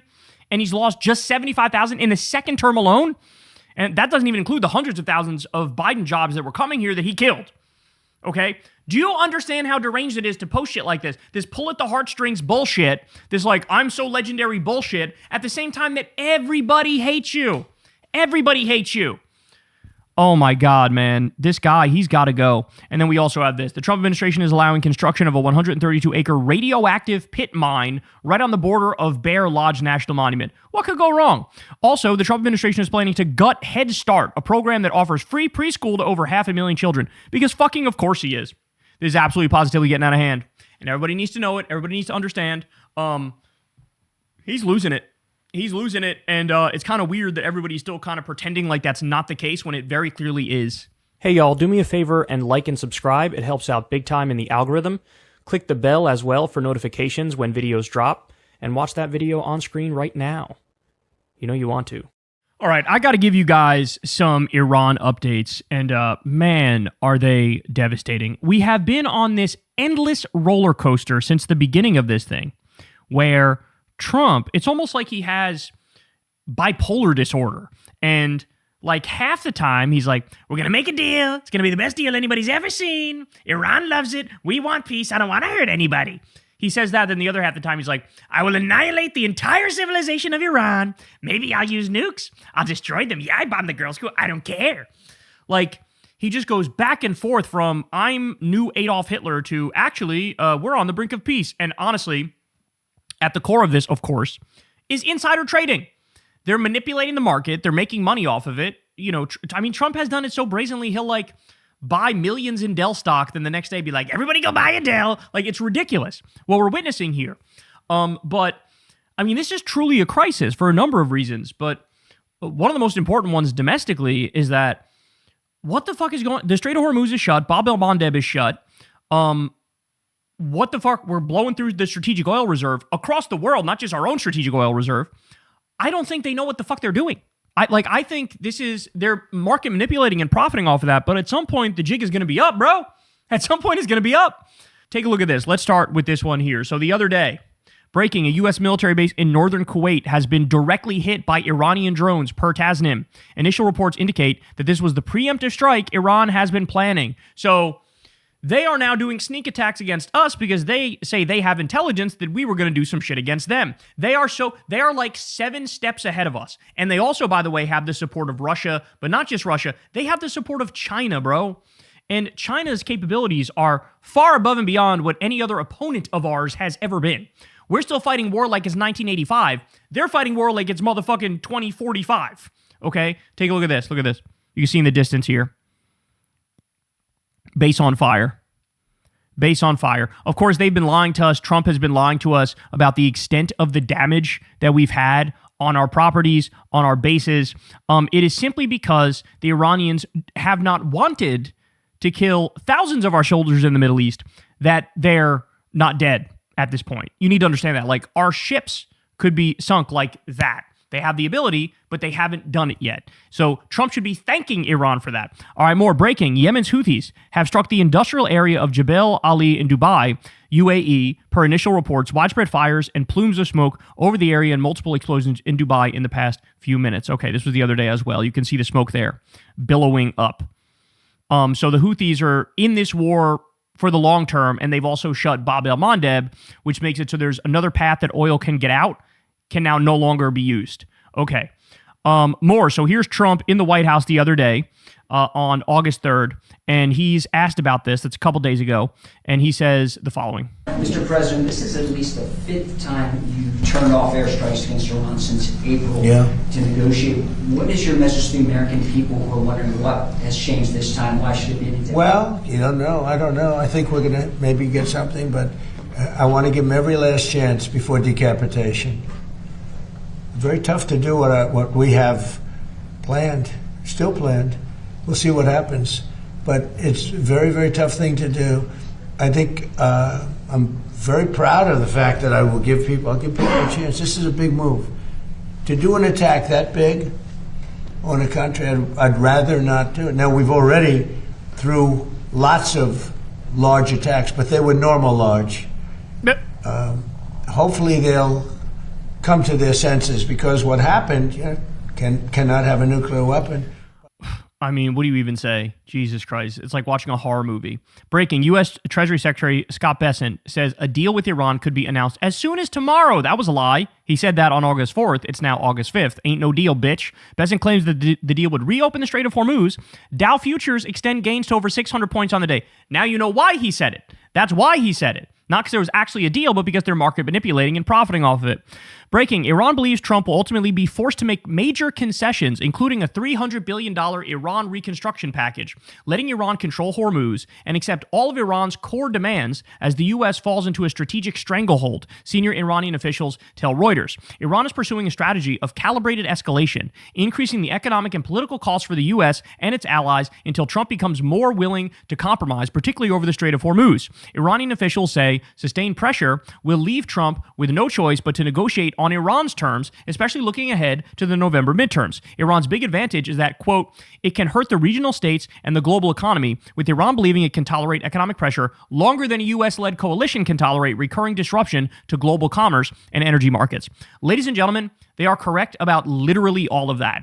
They are right about literally all of that. Here's the thing, though. Trump's a psycho. His brain doesn't work anymore. And there's also a chance that he'll absolutely crash out and order something atrocious like dropping a Moab on Iran or using strategic nukes or ordering a ground invasion or the taking of their oil islands. That absolutely is on the table. But guess what? If he were to do that, after the U.S. takes another massive loss and a high casualty rate, he'll be right back to the same place he was before, with no option left but to basically give in to their demands and hold your big fat juicy L. Then here it is, man. This is the biggest deal. Breaking, the U.S. government has now depleted virtually all of its long-range missile supply in just 5 months. So in other words, we are completely and utterly unprepared if the other wars spiral out of control. Russia decides, hey, we're going to take more of Europe. Sorry, we can't help. We can't do anything, even though we're part of NATO and we're legally obligated to help. If something pops off with China, China decides to take Taiwan or whatever.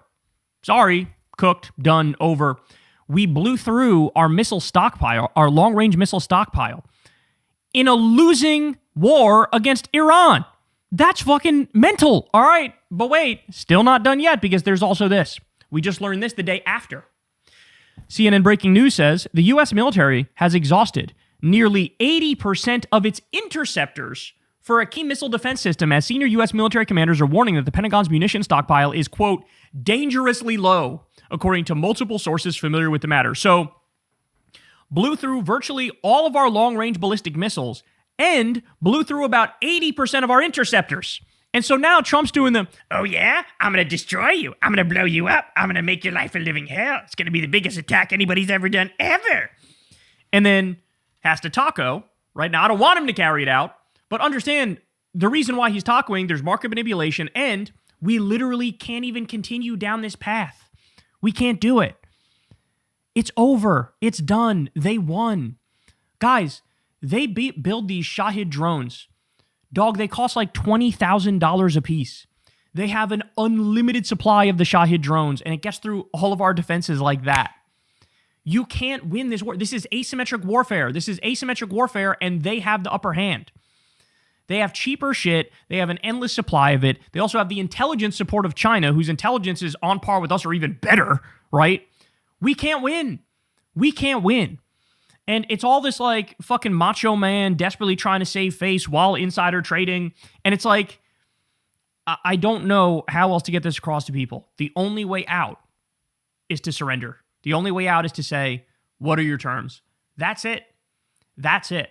And we'll really be feeling the pressure when oil starts hitting, when gas starts hitting $5.50 a gallon, $6 a gallon, up to maybe $7 a gallon. That's when it'll be like, oh, fuck. Because then, like, you can't keep the bubble inflated anymore. You got duct tape and bubble gum trying to hold this bitch together, and it ain't working anymore. So, holy cow, man. This is all such a big deal. And then finally, here's the reality. A senior Israeli official told N12 that Trump wants a deal at any cost, remarking that the distance between peace and war with Trump is the distance between letters on a keyboard. So what Trump is desperately trying to do now is find a way to like surrender while also managing the massive backlash that's going to come from the entire political class, right? Like Democrats are going to be like, you surrendered, because he did. But then you'll also have Republicans be like, you surrendered. And so he's trying to find a way to massage his postmodernist bullshit to act like, hey, we won, even though we didn't, but I'm going to say we won, even though Iran's getting everything they want, right? And it's just, I don't know if he's got that in him, man. I don't know if he's got that in him. But that would be the least bad of all bad scenarios. The least bad of all bad scenarios is we surrender, but he's just going to pretend like we won somehow, as everybody's like, you're a fucking idiot, and you never should have done this illegal war of aggression. I love how now they go, oh, the goal of the war now is no nuclear weapon for Iran and the Strait of Hormuz being open and free again. So in other words, your idea of victory is 2016, when Obama left office, where we had exactly that. No nuclear weapon, guarantees of no nuclear weapons, and the Strait of Hormuz was free and open.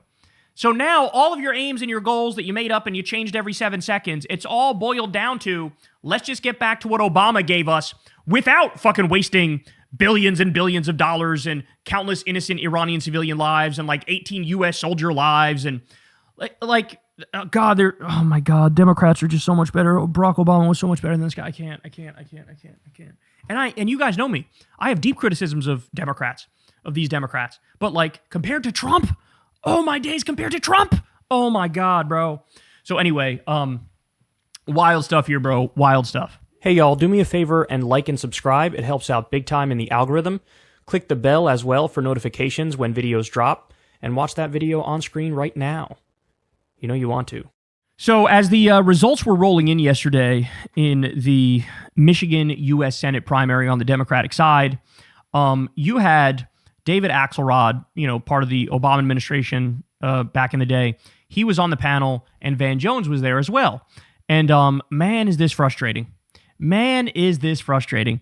They're going to get into it over AIPAC here, and Van Jones is a mess. This guy's so bought. He's so owned. I mean, didn't he literally? You guys can look this up. Correct me if I'm wrong, because I'm going off of memory here.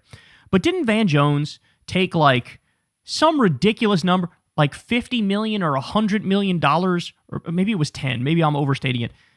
It was some ridiculous amount of money that was sent from Jeff Bezos to Van Jones. And he was like, yeah, you do whatever you want with that. What? It's so obvious there are strings attached in that scenario, right? Am I crazy? Am I wrong here? It's so obvious there are strings attached. Anyway, he also appears to be totally bought and owned by the Israel lobby, because they're about to debate AIPAC here, and just prepare yourself. Here we go.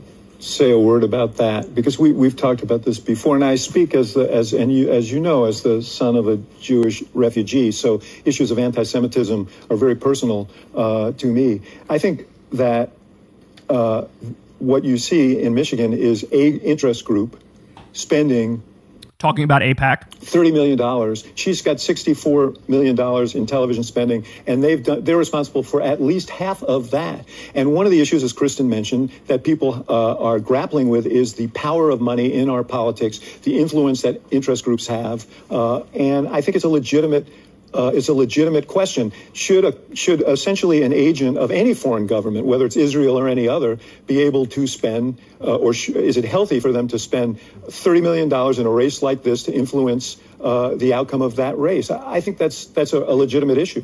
Well, I mean, I get your point. I don't think that they're an agent of a foreign power. I think they're American Jews, as you said. Oh my days. Oh my days. They literally came out and said, immediately after the primary was done, we're still going to oppose Abdul. In other words, we're going to spend for Mike Rogers, the Republican. AIPAC equals Netanyahu. AIPAC equals Israel and the Israeli government's interests. And AIPAC equals MAGA. And oh no, it just represents American Jews. 80% of American Jews are against what Israel did in Gaza. Okay? Who are you kidding? This doesn't represent American Jews. That is fucking anti-Semitic to say AIPAC represents American Jews. Because AIPAC is fucking genocidal. So you're saying American Jews are genocidal. That is not true. You're the one who's anti-Semitic. This is going to get worse, bro. This is going to get worse. By the way, Van Jones is lecturing an American Jew about American Jews. I love this. This is incredible. issue. Look, well, I mean, I get your point. I don't think that they're an agent of foreign power. I think they're American Jews, as you said. Their mission is to support the policies of the Israeli government. Well, Nailed him. 100% right. Not debatable. Not I debatable. think their issue is to protect Israel, but you have to. No. But Van, read what they're. I'm happy to be corrected by you, but I also like to make my own point, which is. Oh my God, he's so fucking smug. Oh my God, he's so smug. And Axelrod has the kid gloves on here. He's trying to be nice to Van. Like, hey, you don't know as much about this as I do. And he's, I'm happy to make my own point. I'm happy to be corrected by you, but let me make my own point. Fuck you. Fuck you, you bitch. Why don't you go make another joke about dead Gaza babies like you did on Bill Maher's show? Prepare yourself. You have to No. But Van, read what they're. I'm happy to be corrected by you, but I also like to make my own point, which is that why is AIPAC going after this guy? That would be the question. They're spending, what you said, $30 million? That's a lot of money. Is it because he's a Muslim guy? Is it because he's a hateful guy? They would say he is, but he's not. It turns out his position is for a full military embargo of the state of Israel. Yeah. Don't give weapons to a country that's live streaming a genocide and shooting children in the face. Seems like common sense to me. Now, hold on a second. A full military embargo. Now, listen, if he says he wants condition aid, that's reasonable, defensible. Most Democrats feel that way at this point after Gaza. You don't feel that way. You don't feel that way, Van Jones. If he says no subsidies, that's defensible. Why are you pretending like that's defensible when you don't feel that way? Speak up. He says we can't even sell weapons to Israel, even if they're defensive. That insulates them from the consequences of their genocidal actions. Van Jones, would you say in fucking 1938, hey, maybe we should sell defensive weapons to the Nazis? Or are weapons, by definition, if they're going to a genocidal power, weapons? So they're offensive by their nature. So in other words, Van Jones wants Israel to be able to commit genocide with impunity. Because what he's saying is Palestinians don't have a right to defend themselves. That's what he's saying. He's saying Israel has a right to defend themselves. Palestinians do not have a right to defend themselves. If the Palestinians are being genocided and they try to defend themselves by attacking back, Van Jones wants to knock every single one of those rockets out the sky, even if they're going at military targets in Israel. That's what Van Jones is saying. He has not fucking thought this through. He's been fed a bunch of talking points from genocidal freaks, and he reads them verbatim. Oh my days. He's such a disgrace. He's such a disgrace. You're making David Axelrod look like a fucking truth teller. David Axelrod is a milquetoast centrist Democrat. But you know what? David Axelrod is a lot closer to the average Democratic voter on this than Van Jones, who now sounds like a fucking Republican. If he says no subsidies, that's defensible. He says we can't even sell weapons to Israel, even if they're defensive. So if this guy, so why is AIPAC so mad? This guy is saying that the United States government can't even sell defensive weapons to Israel, which would make Israel completely defenseless. Now, that would be a reason. Maybe they shouldn't have done genocide, Van. For a group of people who cares about Israelis to say, this is not our guy. So, Van, can I just say this? And Haley Stevens ran in 2022 after her district was redistricted. She ran against Andy Levin. Yeah, Andy Levin. And Andy Levin, his position was that aid to Israel should be conditional on not pursuing policies that would subvert a two-state solution there. That would be considered a mainstream position now by many people. They spent millions of dollars to defeat him. They spent millions of dollars this year to defeat Tom Malinowski, who said, I can't guarantee that I will support every funding position. So, in other words, what Axelrod is saying is stop pretending like AIPAC is reasonable and they're moderate and they're nuanced and they're looking at this with a fine-tooth comb. And they're saying, you know, oh, these people have gone too far and crossed the line. No, they don't tolerate 1% disagreement. They don't. That's the point that Axelrod is making. They won't even let pro-Israel Democrats come out there and say, like, we disagree with Netanyahu. They don't even want that. I take your point, but this is not just about this race. This is about the entire panoply of races. What we're going to do is we're going to stick around. Man, Van Jones is such a disgrace. He's such a disgrace. Imagine, and then he went on to make this point like over and over and over, that like, oh, it's so unreasonable to want to not send the genocidal state any kind of weapons. And it's like, sorry, dude, no, it's not. No, it's not. And has Van Jones ever uttered the word Palestinians have a right to defend themselves? Has he ever said that? He's never said that. He never will say that. He's bought and owned by the Israel lobby in the same way he's bought and owned by fucking Jeff Bezos and corporations now. And he's a disgrace. So what I'm sick of, here's what I'm sick of. I'm sick of the lack of representation of the Democratic voters' perspectives on these news outlets. That's what I'm sick of. Because they have the token one every now and then, right? But very rarely do you have people actually representing a left-wing point of view that represents the majority of Democratic voters at this point. And you got people like Van Jones running roughshod, acting like it's absurd to cut off weapons to a genocidal superpower. There is no distinction, by the way, between defensive weapons and offensive weapons. Like I said, would it be fair to sell defensive weapons to Nazi Germany in 1939? Or is that simply sending weapons to Germany, and that is being bad, right? So, I mean, I think it speaks for itself here, but holy shit. It's so hard to watch some of these election night things. And don't you get me started on Scott Jennings. I had to listen to Scott Jennings' dumbass say dumb shit, going after Bernie Sanders, pretending like, oh, he likes his on Piker. He thinks we deserve 9/11. Shut the fuck up. These idiots are like playing with their feces in the corner while we're trying to have real adult conversations here. Oh, you want 9/11 to happen. Shut the fuck up. Can you contribute something somewhat intelligent to this conversation? You can't. You're incapable. You closet case ass bitch, Scott Jennings. All right, I got to reel it in. I'm going a little too far these days, but you get the point.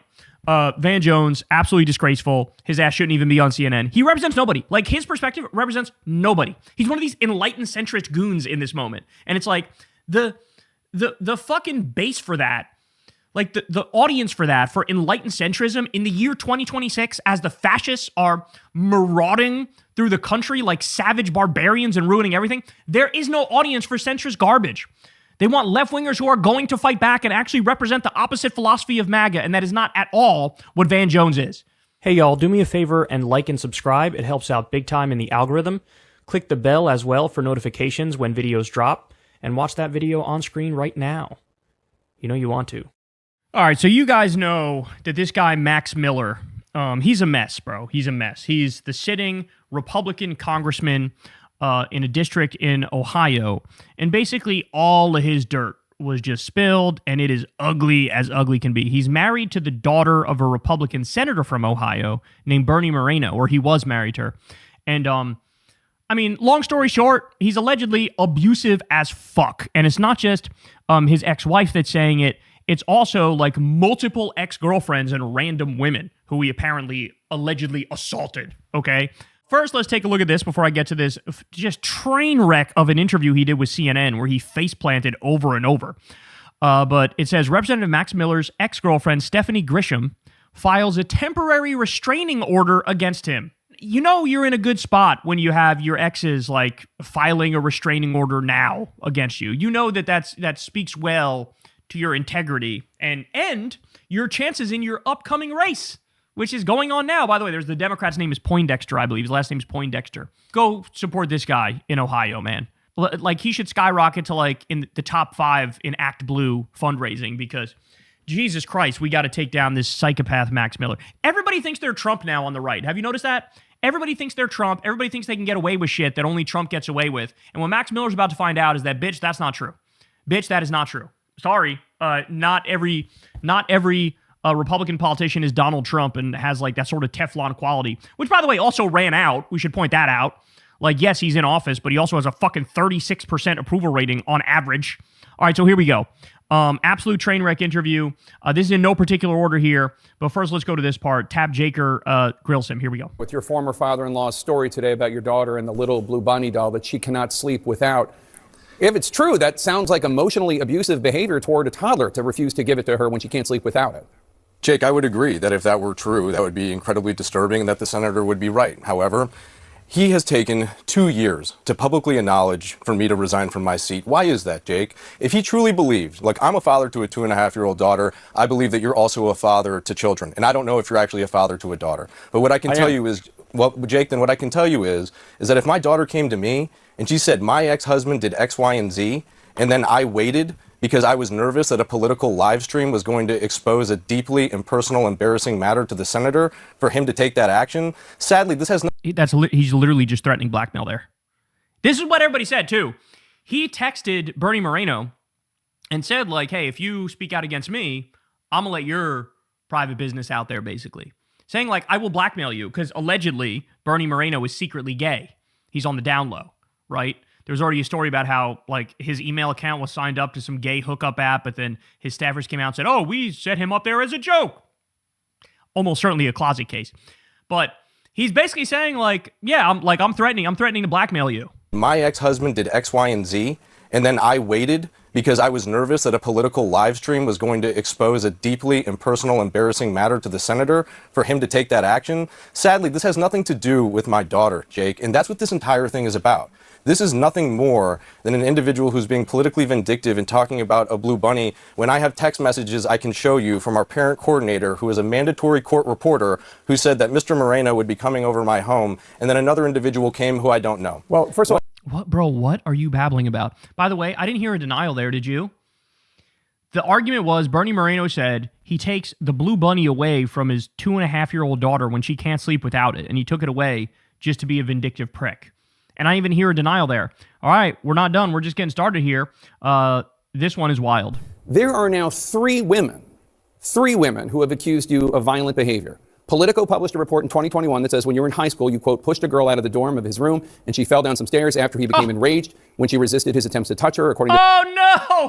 Oh, no, you cannot get a more, comically evil description of events. She didn't want him to touch her, so he shoved her down a flight of stairs? Oh, my word. 3 people who were there and many more who heard... 3 people were there? Oh. ...about the incident in the aftermath. Now, you deny that, but the woman in question told Mother Jones reporter Abby Basulis just days ago that it happened and was, quote, one of the more traumatic nights of her life. Now, bro, he is a serial abuser. Serial abuser. I'd love for that individual to go on the record because that... Okay, I was hold on, because I'm not done with the list of women that have accused you of violence. Then there's former White House press secretary. Okay, you were young. Then there's former White House press secretary Stephanie Grisham, who was your ex-girlfriend. She accused you of being abusive and having a violent streak. She wrote in her book, quote, the one that literally just got a restraining order. I could do nothing right by him. I would wake up every morning shaking with anxiety about his mood that day. I had seen his temper before and it had scared me, unquote. She has recently filed a temporary restraining order against you in a defamation case. And now there are these claims from your ex-wife, Emily Moreno. And I guess the question is, are all 3 of these women who don't know each other, are all 3 of them lying? Yes, it's very easy. Yes, all 3 of them that don't know each other and have specific stories and multiple witnesses backing up their points. All lying, bro. Yeah, all lying, bro. And I can tell you why. Every single time, and people have asked me, what are you going to do? Are you going to drop out of this race? Are you going to resign? Are you going to get out before the deadline? And my answer to you, Jake, is no. Yeah, because you think you're Trump, and you're not. You don't have the charisma. You don't have the celebrity status. You don't have the major name. You're going to get fucking draxed. Poindexter is going to obliterate you. That's what's going to happen. He thinks, oh, this is my big tough guy moment. I'm going to be like Trump, bro, when Trump was accused of grabbing him by the pussy and stuff, bro. Oh, yeah? Let's see. And I can tell you why. In 2016, when President Donald J. Trump faced the most extreme allegations in the... What did I tell you? He thinks he's Trump. ...world that hit him day after day after day, and people in the media, very much like yourself and others, said that he would have no shot at winning, that he should not be the president of the United States. But guess what? He stayed in and he was resilient. You are not Trump. You're not Trump. It's also not motherfucking 2016, you dumb bitch. And what the American people can see is that they can see that somebody is fighting who is resilient, and that is a quality that the American... Yeah, somebody's fighting women. They see somebody who's fighting, and by that I mean shoving women down flights of stairs and needing restraining orders against me. People cherish. And so for no second am I going to sit here and continue to be debased by false and baseless allegations and be pushed out of a seat I have worked so hard to represent and done a terrific job for our community.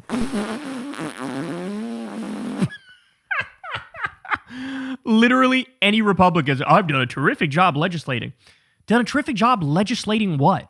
Favors for the Epstein class? Endless wars? What are you babbling about, bitch? All right, let's keep going.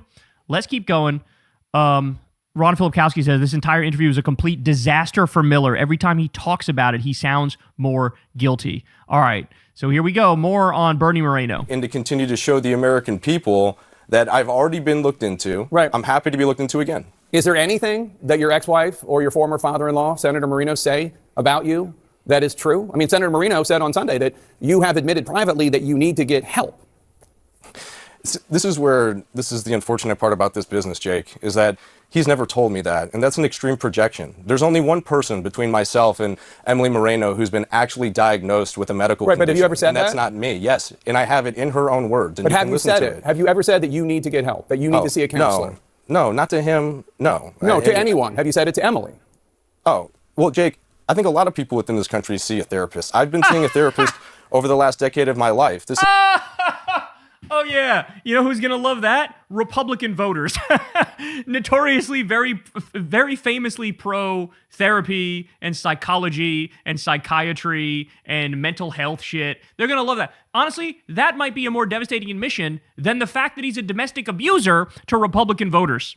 It kind of reminds me of The Sopranos, how Tony was trying to hide from his mob crew that he was seeing a therapist, because that is like the big faux pas. Not that like Tony's a murderer and he's ordered assassinations.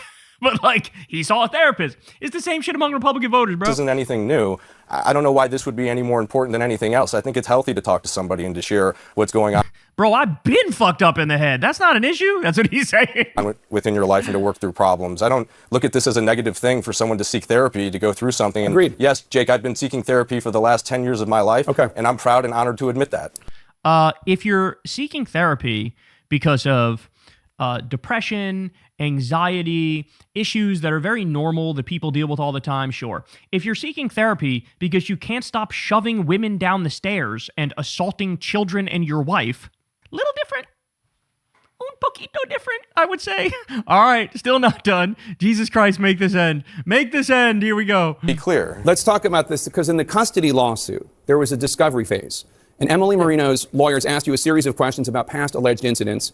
And some of them you denied outright. No, that's not true. No, that's not true. And others you refused to answer at all. Your lawyers claimed they were not relevant. And the ones you didn't answer include the incident involving the stairs or your past alleged drug use. If you ever referred to the birth of your child as, quote, setting your playground on fire. If you were ever kicked out of college.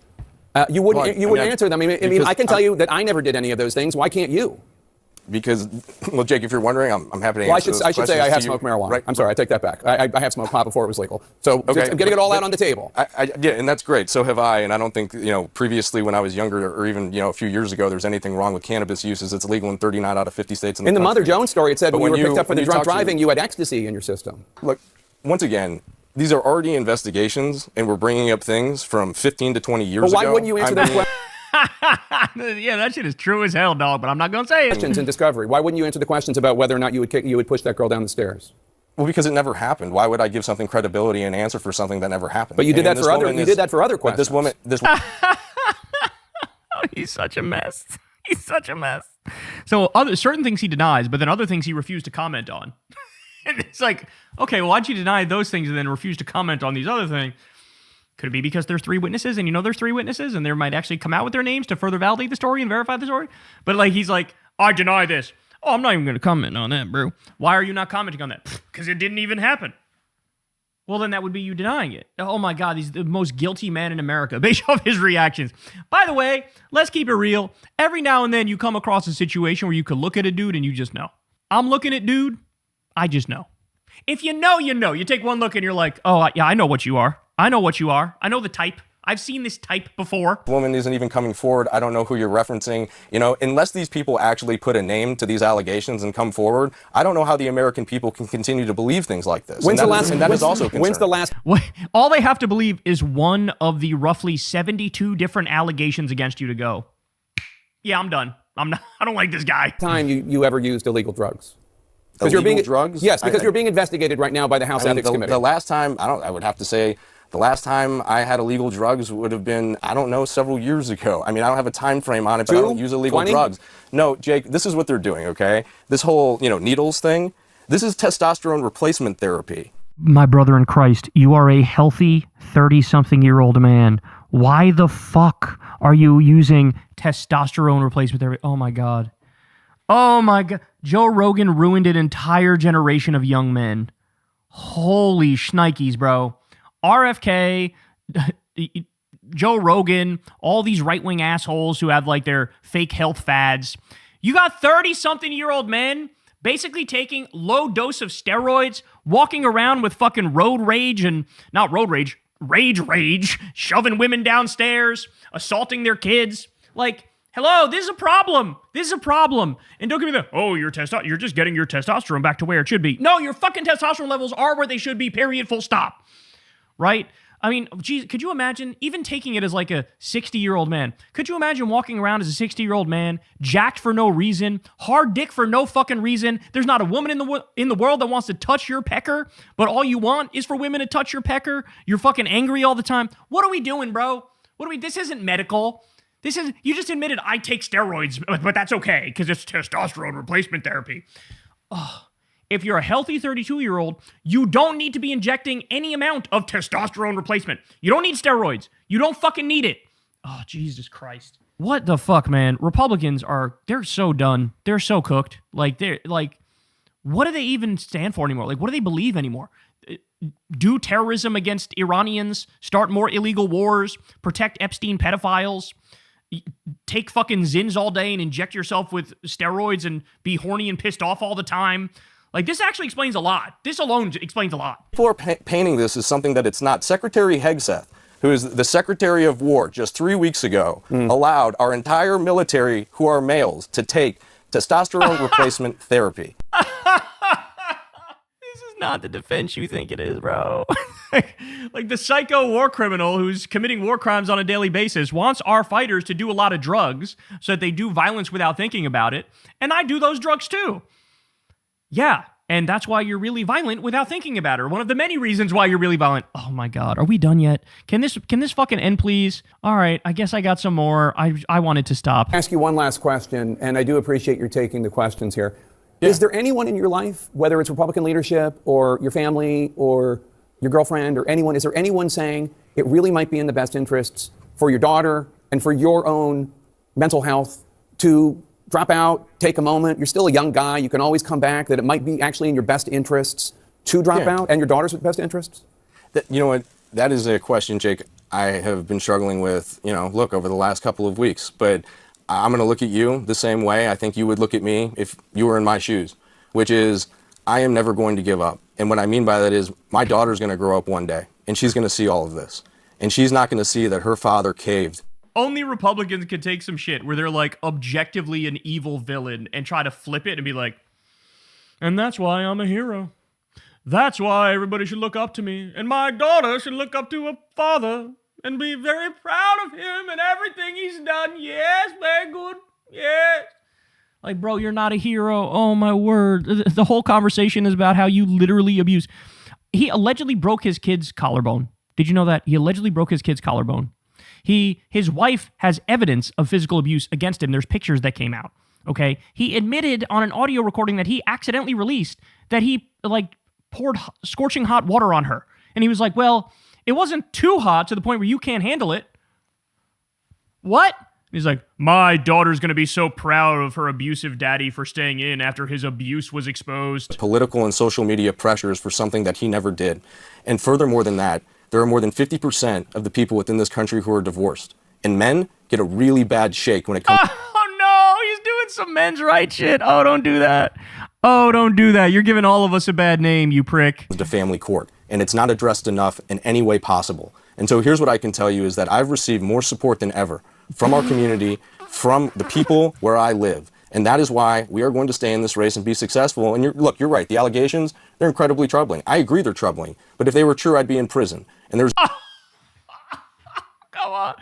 Immediately, Yashar Ali came out and said, this is how domestic abusers often respond to allegations. My God, so textbook. Most domestic abusers are never charged, convicted, and imprisoned. He's like, if this was true, I'd be in prison.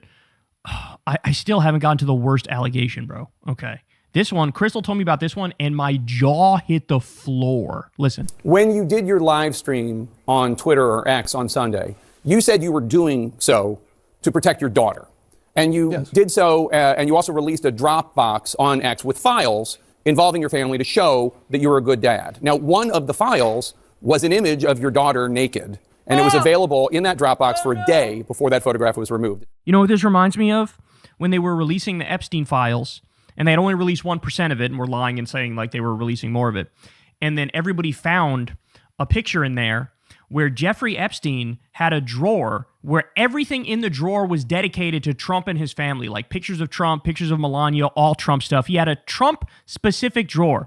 That came out, everybody pointed out, look, Epstein has a Trump drawer. And then Trump got pissed off, yelled at the FBI or the DOJ. They pulled that bitch down immediately, and then they acted like, nothing even happened, bro. I don't even know what you're talking about, bro. That's no big deal, bro. The world's most notorious pedophile, trafficker, blackmail artist has a drawer with nothing but your pictures in it. That's a huge fucking deal. This guy released a picture of CSAM of his own daughter. Oh, no. oh, forget. And then, by the way, he made his lawyer take the fall. His lawyer goes, I released that, and I'm sorry. It was a mistake. It's an image that your ex-wife's attorney says could qualify as child sexual abuse material. Your attorney has said that he is the one who did that, and he apologizes. But it is shockingly reckless behavior by you and your team. I wouldn't say that it's shockingly reckless. That photo that was put in there is actually a part of an investigation by the Child and Family Protective Services, and that is already public knowledge that people can go and that can look through court-reported mandates. This is being taken very much out of context. Of my daughter that was exposed, and this is once again a very salacious headline. It's not publicly available. We called the court today. It's not publicly available. He lies about everything. Oh my word! Your attorney apologized. I'm not defending it. It's awful. You just defended it. You said it was taken out of context. Well, because it is taken out of context in terms of how the articles have been written about it. I didn't do this. My attorney took full responsibility. I believe that it's awful. There was never any intent to do that. What I did on Sunday, okay, Jake, I went on CNN with Lauren Fox for a 45-minute interview about a month ago. Right. And you only ran some of it. Right. You ran some of it, but only 6 minutes of that interview was played. That's how and the TV reason works. I know, Jake, but here's the deal, okay? She asked me a question, and she asked me a very laced question and said, your ex-father-in-law and your ex-wife say that you're. Okay, I'm done. I can't listen anymore to this guy. Bro, they released a picture of his daughter's genitals. She's 2.5 years old. Everybody go donate to Poindexter right this motherfucking second, bro. Everybody go donate. The only person watching this and going, oh my days, is him, because he knows, like, you just gifted me a congressional seat. Like, you literally just handed over to me on a silver platter. Go donate to Poindexter. This guy's a menace, bro. He not only should be out of DC, he should be locked the fuck up. And I think that's, like, putting it kindly. All right, y'all. That's the show, man.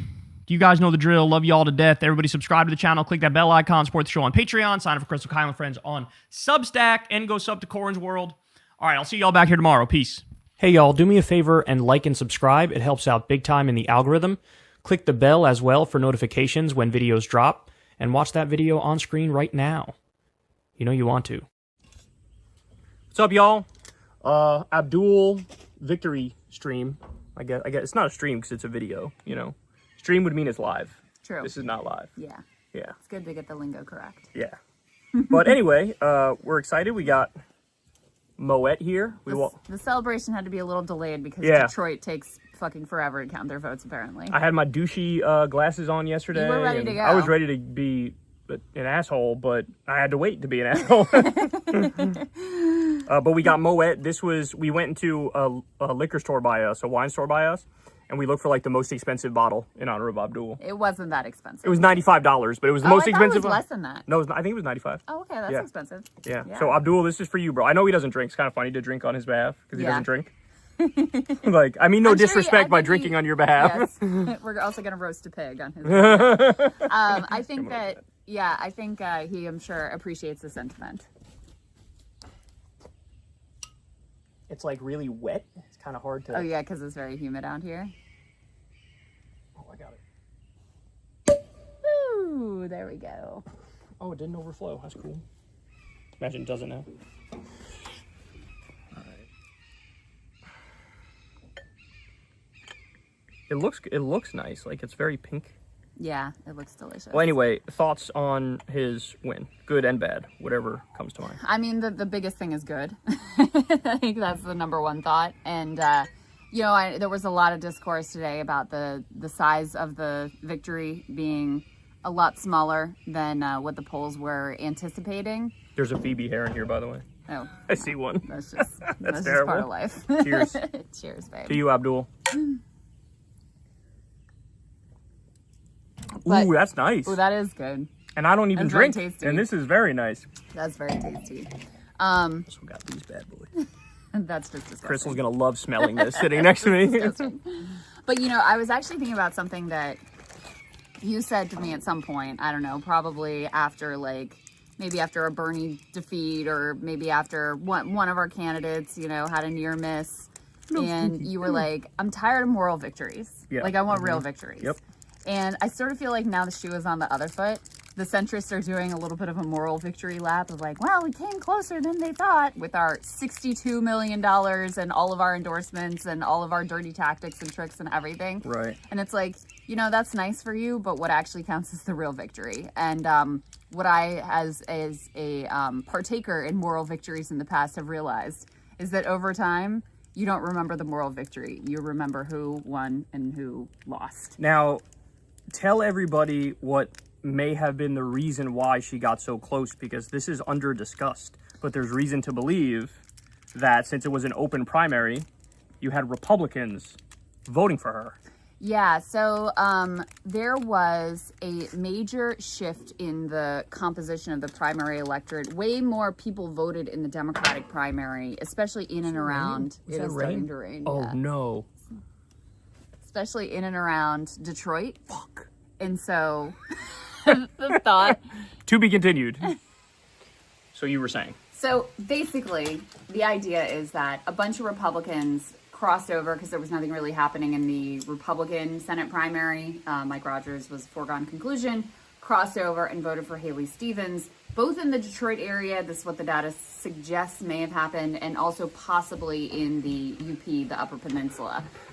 So if that is what happened, that could be the reason why you had such a big polling miss.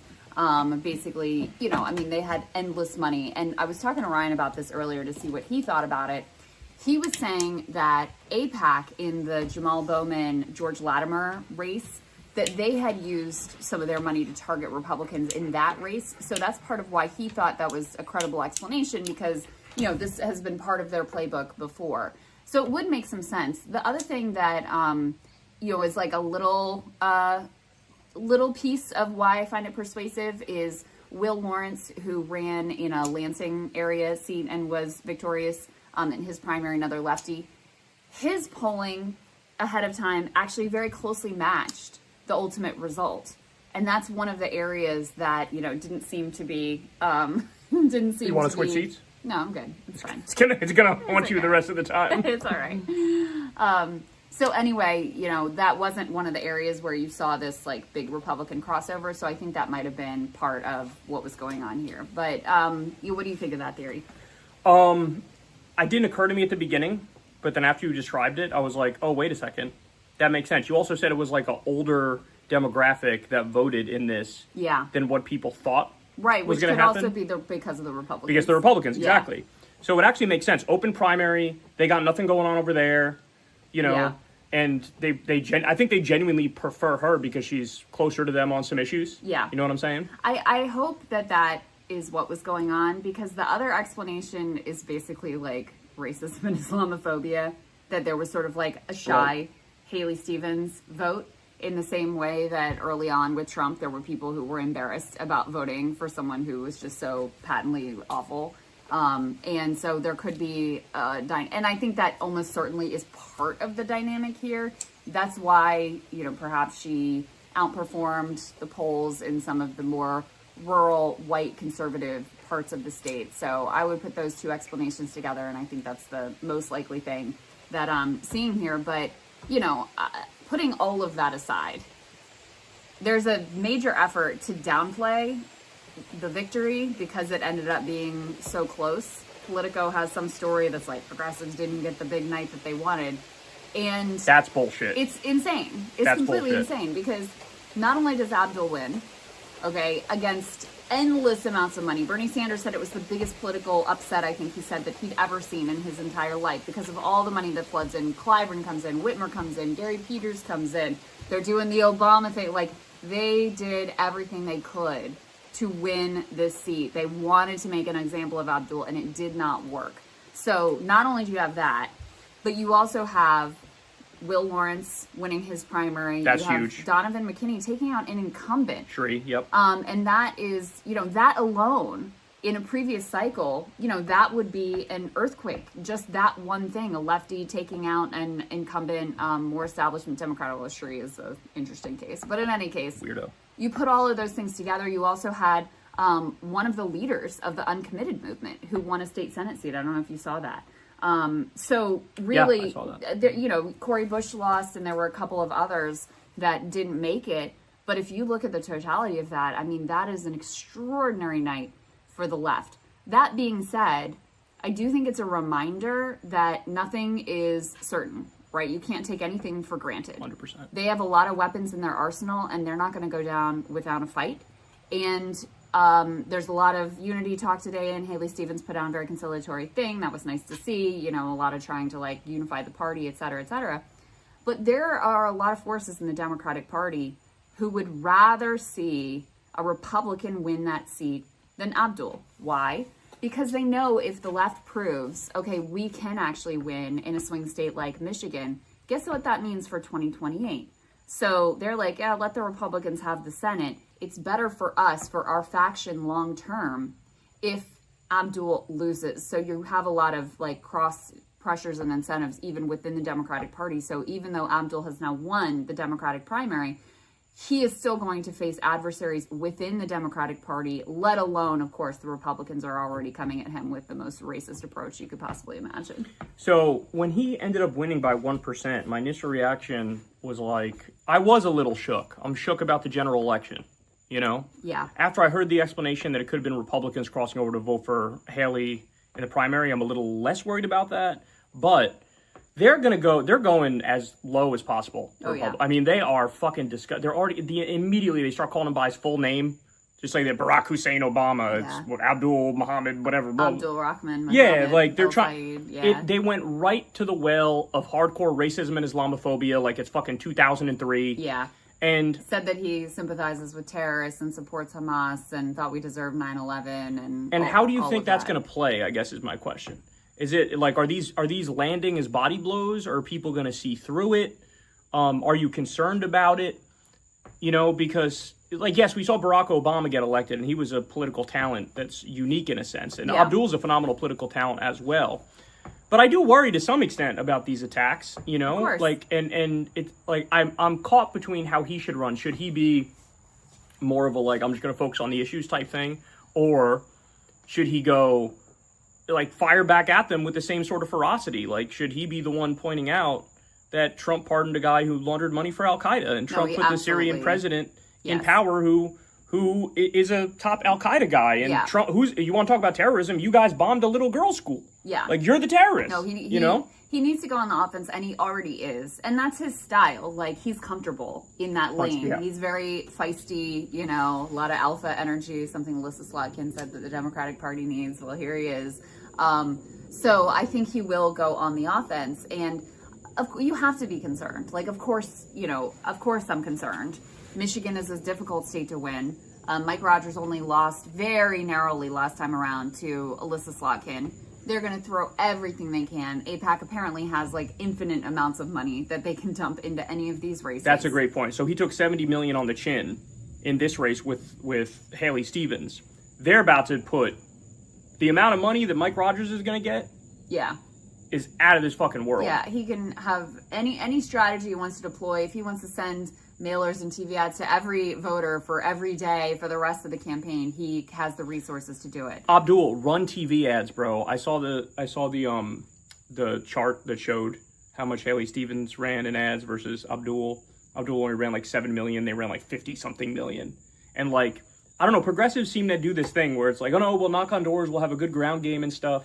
But they really poo-poo the TV ads, and that's why Ilhan Omar almost lost her re-election bid, because she didn't do any fucking TV ads. And like, guys, please do it. Please, progressives, run TV ads. They matter.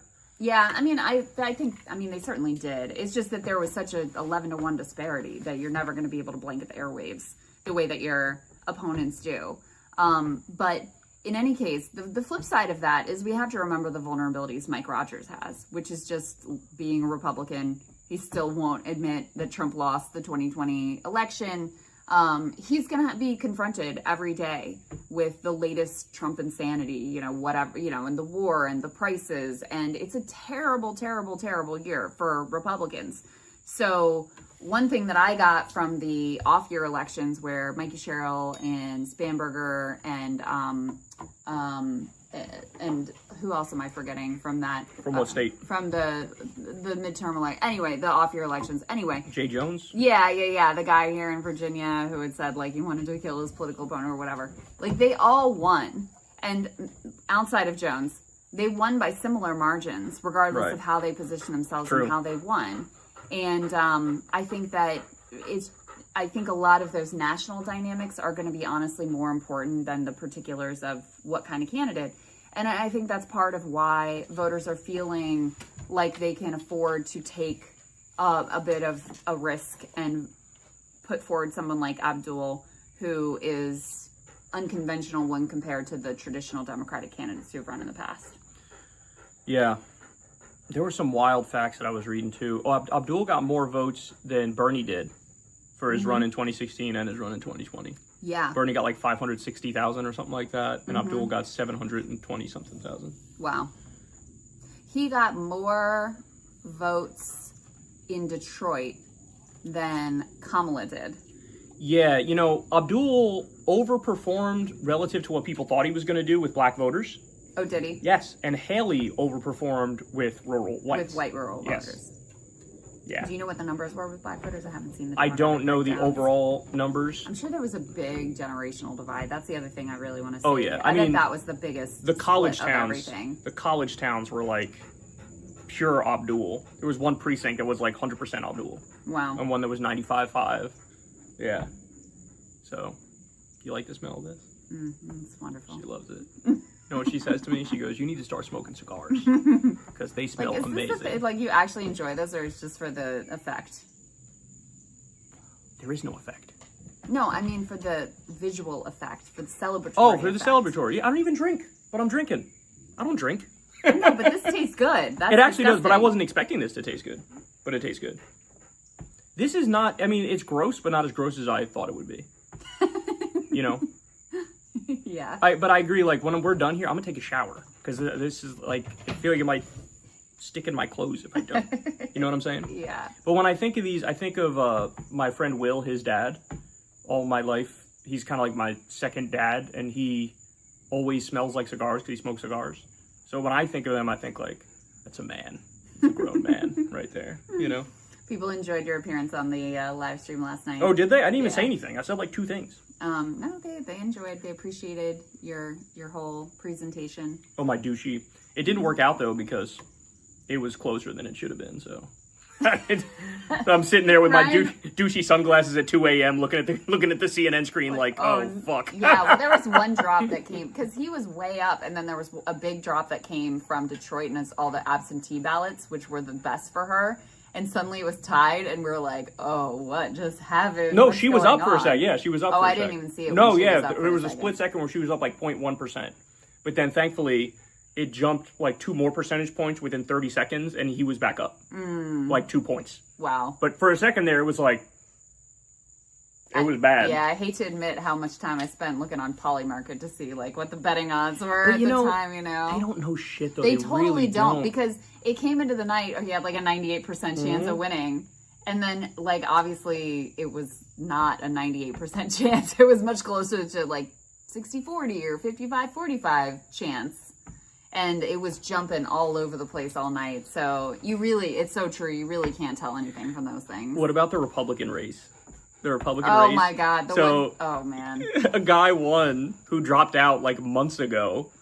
And Trump had endorsed this black guy named Amir Hassan, I think. Yeah. And the Republican voters in Michigan were like, "I ain't voting for no Amir Hassan. Get out of here. I'm voting for good old," what was his name? Like, It was like Chris Smith or some shit? Thomas. Thomas Smith? It was some shit like that. John Thomas. It was the most boring, bland white guy name you can imagine. Pure Republican, unadulterated racism. I mean, there's literally no other explanation. No, I mean, the only other right? explanation would be, you know, those Republican voters are sending Trump a message, we don't agree with this thing or that thing. But it's not that. Yeah, it's not that. That's the thing. No. It's just not that, because It's definitely in all not the other that. Republican primaries, his hand-picked candidates win. Yeah. So that means there's only one other explanation, fucking racism. His name's Amir Hassan, and he's black.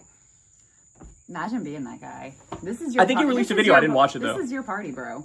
Like, these are the people you're allied with. I imagine, like, that guy's family and friends looking at him like, Yeah. what'd you Like, learn? you see what What'd you're you doing. learn? Yeah, exactly. These your friends here, fella? Come get your friends. That is an amazing. They wouldn't piss on him to put out a fire. amazing situation. Yeah. You know, the other thing that I think is really exciting is we talked to Jamal Bowman last night. We talked to Chris Rabb. We talked to Malat Kiros. And Malat and Chris were there at the Abdul What Turned Into Victory party together. And they were talking about how, look, we have seen what needs to be done in terms of we got to band together, we got to be allied, we got to use our power and leverage that we have these numbers that we're growing, we need to use that. So that was cool to see. And when I talked to Jamal Bowman, he was saying the same thing. He's like, it took me a while to realize that if, you're just one person, you can only do so much. You really have to band together. And that was his suggestion to them of, how they should conduct themselves. And that's been one thing that I think has been really different and cool to see is after one new DSA or left aligned candidate wins, they all rally together to go and campaign for the next one and try to push them over the finish line as well. So you already see that camaraderie and solidarity between each other, which they're gonna need, not just to battle Republicans, but also to battle within the Democratic Party. I want to come up with some ads and then have our editor put it together for us and just send it to Abdul and be like, dude, here's some ideas, because there's just, I told you earlier, there's so many little things, not a lot of people bring up, I think Evan on Twitter brought it up originally, so shout out to him if he did bring it up originally, but the fact about Trump pardoning the guy who laundered money for Al-Qaeda, that's something that in any other political era, it would have been huge story, scandal, endless talk about it. Nobody even knows about it. Nobody even knows about it now. We discussed the other day, Trump had 300 bank accounts tied to his business that were shut down for money laundering. Is that what it was? A crypto? Yes, because that guy bought his crypto coin. Yeah.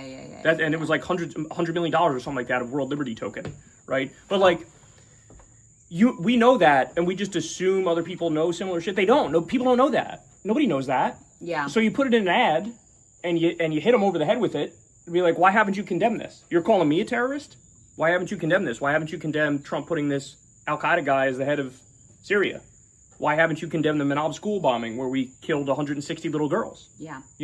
Yeah, and it's just going to be endless Trump insanity between now and Election Day that he's going to have to get asked about. And his strategy is he's tried to make himself very scarce. He doesn't want to do a lot of national media. He doesn't want to answer questions about national news events. And it's obvious why. But look, you're going to be in the Senate. This is 2026.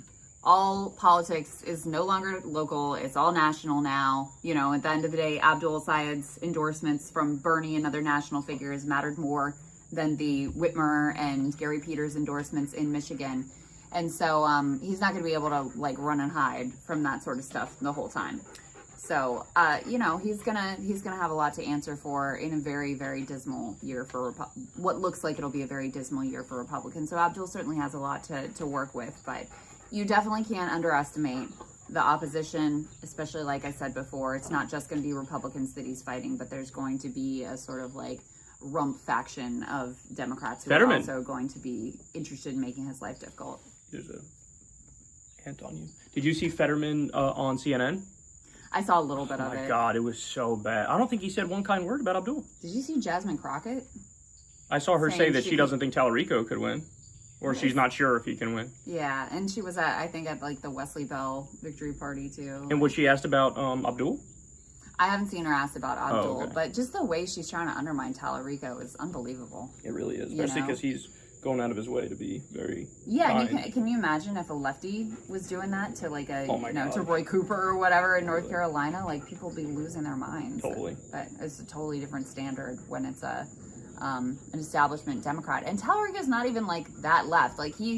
He has very good rhetoric. I think he's running a great campaign. He's running a phenomenal campaign. The oligarchs and the fight against the billionaires and all that stuff. You dig into his issue positions, and he's really not, super lefty, certainly. Or, I think it's fair to call him progressive, but not a leftist. But yeah, anyway, I think it's kind of shocking the way she is conducting herself. She's undermining him. For Fetterman to not say a single positive word about Abdul in the interview right after Abdul wins, again, all this talk about party unity. It's come on, man. But then again, I don't know, do we even want his support at this point? He's got a 19% approval rating with Democrats. Everybody fucking hates him. Yeah. Nobody likes him. Yeah. Yeah.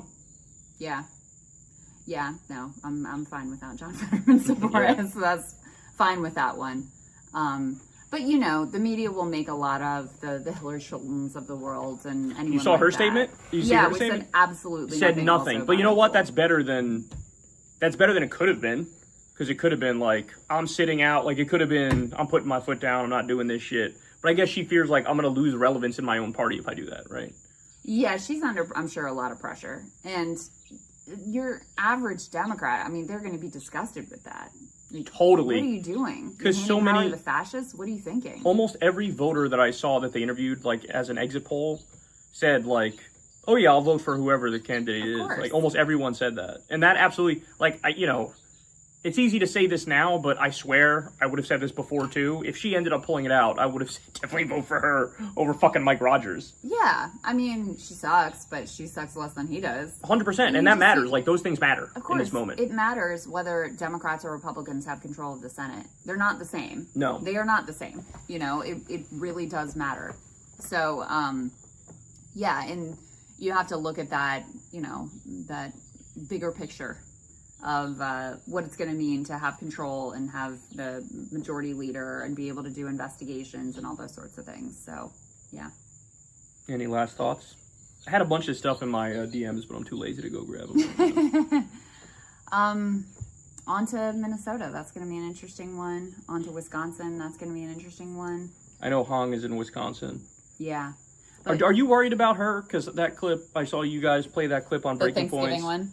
Yeah, and I don't think she handled that well at all. Hassan also said he didn't think she handled that well. Handled it great. There's got to be space, especially when you're a millennial and you're running for office. There's got to be space to be like, I was fucking shitposting. Get over it. I didn't mean it. What do you think? I'm going to get in there and fucking ban Thanksgiving? That's ridiculous. Of course I'm not going to do that. Yeah, it'd be great if she just did that. And Sagar had the suggestion of like, turn it around and be like, the real war on Thanksgiving is because of Trump and his agenda, which has made prices so expensive, blah, blah, blah. Like, True. that would be a great way to flip it. That's a fair-ass point, bro. Yeah, that's a fair-ass point. And that would be the like Zoran-esque answer, you right. know, to flip it that way. So I am a little worried. Also because while I think the national trends are very pro-democratic, sometimes states can be more idiosyncratic. People are a little bit voting a little bit less of a partisan way. So and she's got a lot of posts. She's got lot of posts. But listen, this is personal to me. As a fellow man with wild posts, the fact of the matter is you got to find a way to sort of own it but dismiss it, right? Like I said, just be like, I was fucking shitposting. I'm running to be the governor of Wisconsin. Do you think I'm going to get in there and sign an executive order on day one that's like, no more celebrating Thanksgiving? Yeah. No, but like what these people have to do is they have to go on, like you need to find a way to explain that, dismiss it, and then go on the offense immediately. Yeah. You know, that's the key. And that's what Abdul's so good at. Zoran is fucking phenomenal at it. Oh, yeah. But, like, the fact that we're talking about any Democrats being extremist, when we're dealing with the Republican Party, they cut pediatric cancer research and Meals on Wheels and kicked 18 million people off Medicaid and kicked 4.5 million people off the SNAP program. I don't want to hear about fucking extremism from people who are fascists, who are building concentration camps and starting multiple wars. Yeah. I don't want to hear it. Yeah, exactly. And you got to get that across. Absolutely. Now, I will say, I think in other ways she's running a very smart campaign, and a campaign even that has had some cross-ideological appeal, because she's really fixated on data centers, and Wisconsin, you remember, was the site of that whole Foxconn scam, utter disaster. She ran a great ad about that. She's been talking about that,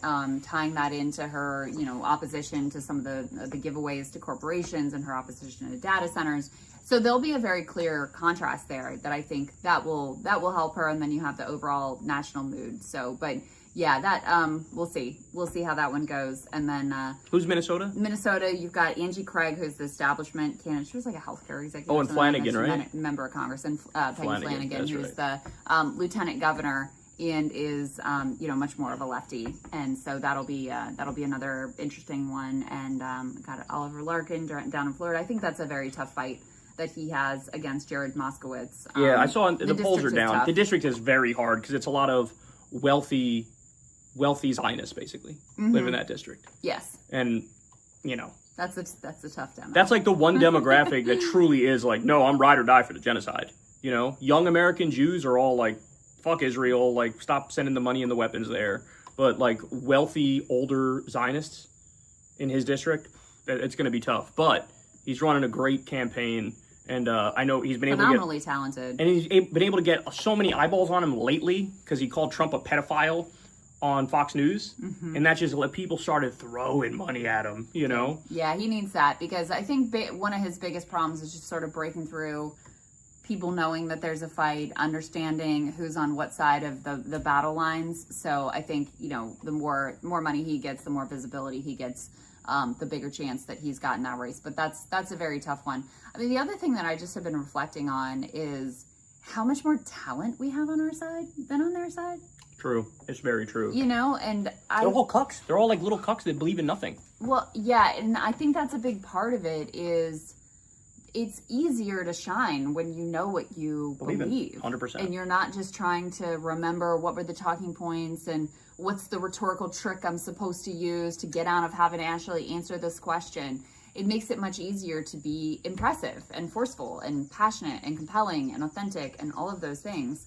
So I don't think it's an accident that you see Zoran and Abdul and Milad and Chris Rabb and Summer Lee and so many of the people who share our ideology who just really outshine the centrists who, you know, are just like, let's stick it to them. Yeah, that's the advantage that we have. You're right. It's an ideological advantage because if you actually mean it and you believe in something, you can argue for it in a more clear and concise way. Yeah. With the Haley campaign, like you said, it's like a little bit of joy, a little bit of enthusiasm, and a little bit of stick it to them. Yeah. Yeah, the centrist lane is just completely ideologically exhausted. You know, they used to have some things that they could at least, you know, I mean, Bill Clinton. Run on. Bill Clinton was an ideological neoliberal. Yeah. Like he would make the argument as to why neoliberalism is preferable to like New Deal social democracy. And now we've sort of like maxed out neoliberal, like what you're going to do, another tax credit, and that's going to change things. Like, what is the plan here? And they don't have one. And that's why the centrists almost like want to sort of try to find a way to pretend like they're with us on social democracy and democratic socialism, but they can't say it, so it just becomes very vague. You know what I'm saying? Mm-hmm. That's how it ends up. Completely. Yeah. So I mean, like Haley Stevens, I could not tell you a single policy she was running on. Not one. I'm trying to think. I don't know. I'm actually trying to think. I can't think of one. Yeah, no, it's all like always like some vague, like we'll reduce prescription drug prices. Not going to tell you how, or you know, we're going to fight Donald Trump. Not going to tell you how we're going to do that either. And I'm in the House and I'm not doing it right now as we speak, but I promise you I'm going to do it. I was rated the most effective legislator. What does that even mean? Effective at doing what? She voted to going well. I don't know. She voted to allow Trump to invade Lebanon if he wants to. By the way. Wow. Yeah.